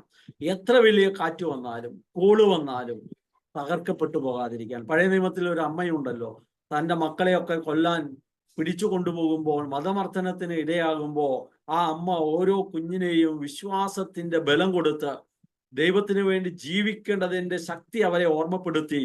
ആ അമ്മ അവരെ, എൻ്റെ ഗർഭപാത്രത്തിൽ നിങ്ങൾ ഉണ്ടായതിൽ ഞാൻ അഭിമാനിക്കുന്നു, പക്ഷെ നിങ്ങൾ ദൈവത്തിന് വേണ്ടി നിലകൊള്ളണം. ക്രിസ്തുവിന് വേണ്ടി നിലകൊള്ളാൻ, ക്രിസ്തുവിന് വേണ്ടി മരിക്കാൻ, ക്രിസ്തുവിന് വേണ്ടി തങ്ങളുടെ ദൈവവിളിയിൽ ജീവിതം ഉറപ്പിക്കാൻ നമ്മുടെ കുടുംബത്തെ പണിതുയർത്താനുള്ള കൃപ ആ അമ്മയെപ്പോലെ നമ്മുടെ കുടുംബം, ഓരോ അമ്മയും പരിശുദ്ധ അമ്മയാകുന്നത് ഈ ക്രൈസ്തവമായ ഈ ദർശനത്തിൽ ആഴപ്പെട്ട് വളരുമ്പോഴാണ്. അപ്പൊ നമ്മുടെ അമ്മമാരൊക്കെ വിശുദ്ധ അമ്മമാരായി വളരാൻ, നമ്മുടെ അപ്പന്മാരൊക്കെ വിശുദ്ധ യൂസേപ്പ് പിതാവുമാരായി വളരാൻ, നമ്മുടെ കുഞ്ഞുങ്ങളൊക്കെ ഉണ്ണീശോയായി വളരാൻ നമുക്ക് നമ്മുടെ കുടുംബത്തെ സമർപ്പിച്ച് പ്രാർത്ഥിക്കാം. കർത്താവേ, നീ ഞങ്ങൾക്ക് തന്ന വലിയ ഭാഗ്യമാണ് കുടുംബം. അങ്ങനെ മറ്റൊന്നും ഒരു ദൈവവിളി ഇല്ലാതെ വന്ന് പെട്ടവരല്ലെന്ന് ഞങ്ങൾക്കറിയാം. ദൈവമേ, അതിശ്രേഷ്ഠമായ കൃപയുള്ള ഒരു ദൗത്യത്തിലേക്കാണ് നീ ഞങ്ങളെ വിളിച്ചത്. ആ ദൗത്യം നീ നടത്തിയ സൃഷ്ടികർമ്മം, ആ സൃഷ്ടികർമ്മത്തിൽ പങ്കുചേരാൻ മാത്രം വലിപ്പവും യോഗ്യതയും കൃപയും നീ ഞങ്ങൾക്ക് തന്നുകൊണ്ട് കുടുംബജീവിതത്തിലേക്ക് വിളിച്ചു. നീ നിന്റെ രൂപത്തിൽ ഭാവത്തിൽ ആദ്യ മനുഷ്യന് ജന്മം നൽകിയെങ്കിൽ അതേ ദൈവത്തിന് ജന്മം നൽകാൻ തക്കവിധം ഞങ്ങളുടെ ജീവിതത്തെ ശ്രേഷ്ഠമായി നീ കൂട്ടിച്ചേർത്ത കൗദാശികമായ കൃപയാണ് കുടുംബമെന്ന് ഞങ്ങൾ മനസ്സിലാക്കുകയാണ്. ആ കുടുംബജീവിതത്തിലേക്കുള്ള വിളിയിൽ ഞങ്ങൾ നന്ദിയോടെ, സന്തോഷത്തോടെ, സ്നേഹത്തോടെ ആയിരിക്കുന്നു. നിരവധി പ്രതിസന്ധികൾ, പ്രയാസങ്ങൾ, പ്രശ്നങ്ങളൊക്കെ ഞങ്ങളുടെ ചുറ്റുപാടുമുണ്ടെങ്കിലും ഞങ്ങൾ ഈ കുടുംബം എന്ന ദൈവവിളിയിൽ വളരാൻ ആത്മാവാൻ ദൈവമേ ഞങ്ങളെ സഹായിക്കണമേ. പരിശുദ്ധ അമ്മയെ, അമ്മ കുടുംബത്തിൽ അതിവിശുദ്ധയായി വളർന്നതുപോലെ ഞങ്ങളുടെ കുടുംബത്തിലെ അമ്മമാർ വളരേണ്ടതിന്, വിശുദ്ധ യൂസേപ്പ് പിതാവെ ഉറക്കത്തിൽ പോലും ദൈവത്തിന്റെ ഹിതം അന്വേഷിക്കുന്ന കുടുംബത്തിന്റെ അപ്പനായി അങ്ങ് ജീവിച്ചതുപോലെ ഞങ്ങളും ജീവിക്കേണ്ടതിന് അങ്ങ് ഞങ്ങൾക്കായി പ്രാർത്ഥിക്കണമേ. കുടുംബത്തിൽ ജനിച്ചു വളർന്ന് വലിയ വിശുദ്ധിയോടെ ഞങ്ങൾക്ക് ചുറ്റും വ്യാപരിക്കുന്ന, ഇന്ന് വരെ സഭ വിശുദ്ധരായി വിളിക്കപ്പെട്ടിട്ടുള്ള എല്ലാ വിശുദ്ധരുടെയും വലിയ മാധ്യസ്ഥം ഞങ്ങൾ തേടുമ്പോൾ, സഭ വിശുദ്ധരെന്ന് വിളിക്കാത്ത നിരവധിയായ മനുഷ്യർ ഞങ്ങൾക്ക് ചുറ്റും ജീവിച്ച് കടന്നുപോയ ഞങ്ങളുടെ പൂർവ്വ പിതാക്കന്മാരുണ്ട്. അവരുടെയും വലിയ സാന്നിധ്യം ഓർക്കുകയാണ്. വലിയ വിശുദ്ധിയോടെ വലിയ പ്രേക്ഷിത കുടുംബമായി ഞങ്ങളുടെ കുടുംബങ്ങൾ ഉയർത്തപ്പെടേണ്ടതിന് ഞങ്ങൾക്കായി പ്രാർത്ഥിക്കണമേ. പിതാവിന്റെയും പുത്രന്റെയും പരിശുദ്ധാത്മാവിന്റെയും നാമത്തിൽ ആമേൻ.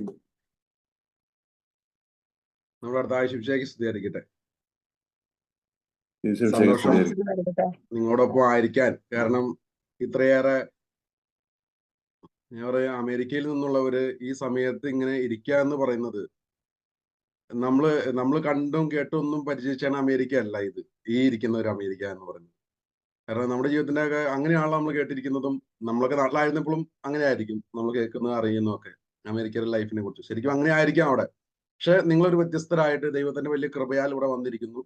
കുടുംബങ്ങളെ പണിതുയർത്താൻ വേണ്ടി ഒത്തിരിയേറെ കഷ്ടപ്പെടുന്നു. ഇപ്പൊ പ്രത്യേകിച്ച് മോളിയമ്മ ചേച്ചിയൊക്കെ മക്കളിപ്പോ 4 പേരായി, ഇപ്പൊ 5 പേരെ കുറിച്ച് നമ്മൾ കേട്ടു. വളരെ സന്തോഷം അങ്ങനെ കേൾക്കുമ്പോൾ.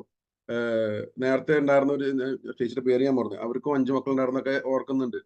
ഒത്തിരി മക്കളുള്ള കുടുംബങ്ങൾ അമേരിക്കയിൽ ഉണ്ടെന്ന് പറഞ്ഞാൽ നമ്മുടെ യൂട്യൂബിൽ അല്ലെങ്കിൽ ഒക്കെ നമ്മൾ കാണുന്നുണ്ട്. വിശ്വാസത്തിൽ ആഴപ്പെട്ട് ജീവിക്കുന്ന ഒത്തിരിയേറെ കുടുംബങ്ങൾ അമേരിക്കയിലും ഉണ്ട്. കാരണം അത് ദൈവത്തിന്റെ വലിയ കൃപയാണ്. അപ്പൊ ഷീചേട്ടൻ പിതാവ് പറഞ്ഞു തുടങ്ങിയത് തന്നെ എനിക്ക് എല്ലാം ഫുള്ളായിട്ട് കേൾക്കാൻ പറ്റിയില്ല. ഞാൻ ഇടയ്ക്ക് കുർബാനയ്ക്ക് പോയി. കാരണം കുർബാനയ്ക്ക് പോകാതിരിക്കാൻ പറ്റാത്തൊരവസ്ഥയിലായതുകൊണ്ട് പോയി. പിതാവ് പറഞ്ഞു തുടങ്ങിയപ്പോ തന്നെ ഒരു കുടുംബത്തെ മനസ്സമ്മതത്തെ കുറിച്ച് പറഞ്ഞിട്ടാണ്, കുടുംബം രൂപീകരിക്കാൻ തുടങ്ങുന്ന ആദ്യത്തെ കാര്യത്തെ കുറിച്ച് പറഞ്ഞുകൊണ്ടാണ് പിതാവ് എന്ന് പറഞ്ഞത്. വളരെ മനോഹരമായിരുന്നു. ശരിക്കും അത് നല്ലൊരു സാഹചര്യത്തിൽ നിന്നാണ് പിതാവ് നിന്ന് വന്നത്. ശരിക്കും ഷീചേട്ടൻ പറഞ്ഞ് അവസാനിപ്പിച്ച കാര്യത്തിലാണ് എനിക്ക് തുടങ്ങാനുള്ളത്. എനിക്ക് നിങ്ങളോട് കൺക്ലൂഡ് ചെയ്ത് പറയാനുള്ള ചില കാര്യങ്ങൾ. കുടുംബം പ്രേക്ഷിത കുടുംബമായിട്ട് മാറണം. പ്രിയപ്പെട്ട സഹോദരങ്ങളെ, എനിക്ക് സാധാരണ ഏതൊരു ദേവാലയത്തിൽ പോയാലും അന്നും ഇന്നും എനിക്കുള്ള 3 പ്രാർത്ഥനകൾ ഇതാണ്.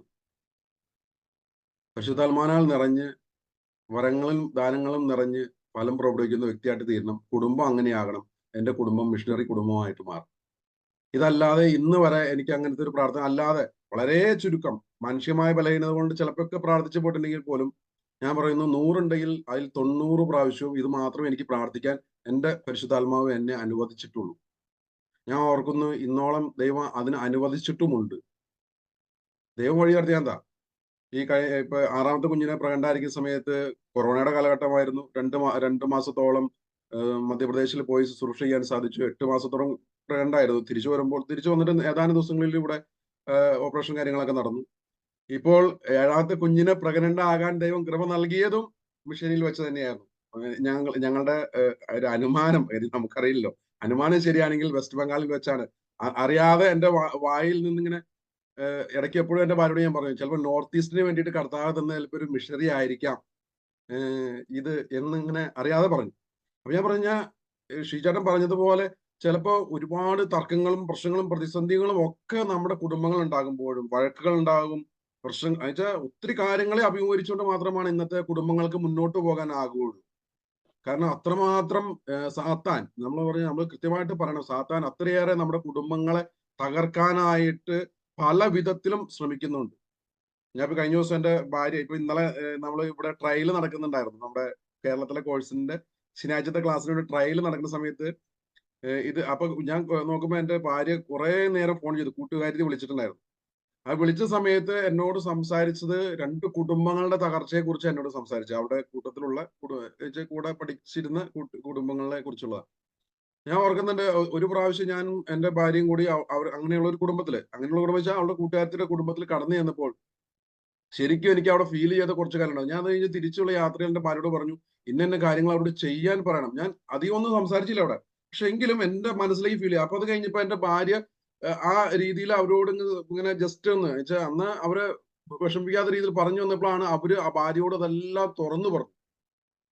അങ്ങനെയുള്ള പ്രശ്നങ്ങൾ, ഡൈവേഴ്സിന്റെ വെച്ചാൽ അങ്ങനത്തെ ഉള്ള പ്രശ്നങ്ങളിലൂടെ കടന്നു പോകുന്നു. മക്കൾക്ക് മാതാപിതാക്കൾ വെച്ചാൽ ഭയങ്കര സ്നേഹത്തിലിരുന്ന മാതാപിതാക്കളും മക്കളും തമ്മിൽ അകന്നു പോയേക്കുന്ന അവസ്ഥകൾ, ഇതൊക്കെ ഇങ്ങനെ പങ്കുവെച്ചു. പ്രിയപ്പെട്ടവരെ, നമ്മുടെ കുടുംബം യഥാർത്ഥ ക്രൈസ്തവ കുടുംബങ്ങളായി മാറിയില്ലെങ്കിൽ, സ്നേഹത്തിൽ ആഴപ്പെടുകയും സ്നേഹം അനുഭവിക്കുകയും പങ്കുവെക്കുകയും ചെയ്യുന്ന കുടുംബങ്ങളായി മാറിയില്ലെങ്കിൽ നമുക്ക് എല്ലാം നഷ്ടപ്പെടും. നഷ്ടപ്പെടാൻ പോകുന്ന നിത്യജീവനാണ്. നമുക്ക് മാത്രമല്ല, നമ്മുടെ വരും തലമുറകൾക്കും അത് നഷ്ടമാകും. കാരണം വചനത്തിൽ ഇങ്ങനെ പറഞ്ഞു വെച്ചിട്ടുണ്ട്, കർത്താവിന്റെ വഴി അനുസരിക്കുകയും അവന്റെ വഴിക്ക് നടക്കുകയും ചെയ്യുന്നവന് 1000 തലമുറകൾ വരെ അനുഗ്രഹിക്കുന്ന ഒരു ദൈവമാണുള്ളത്.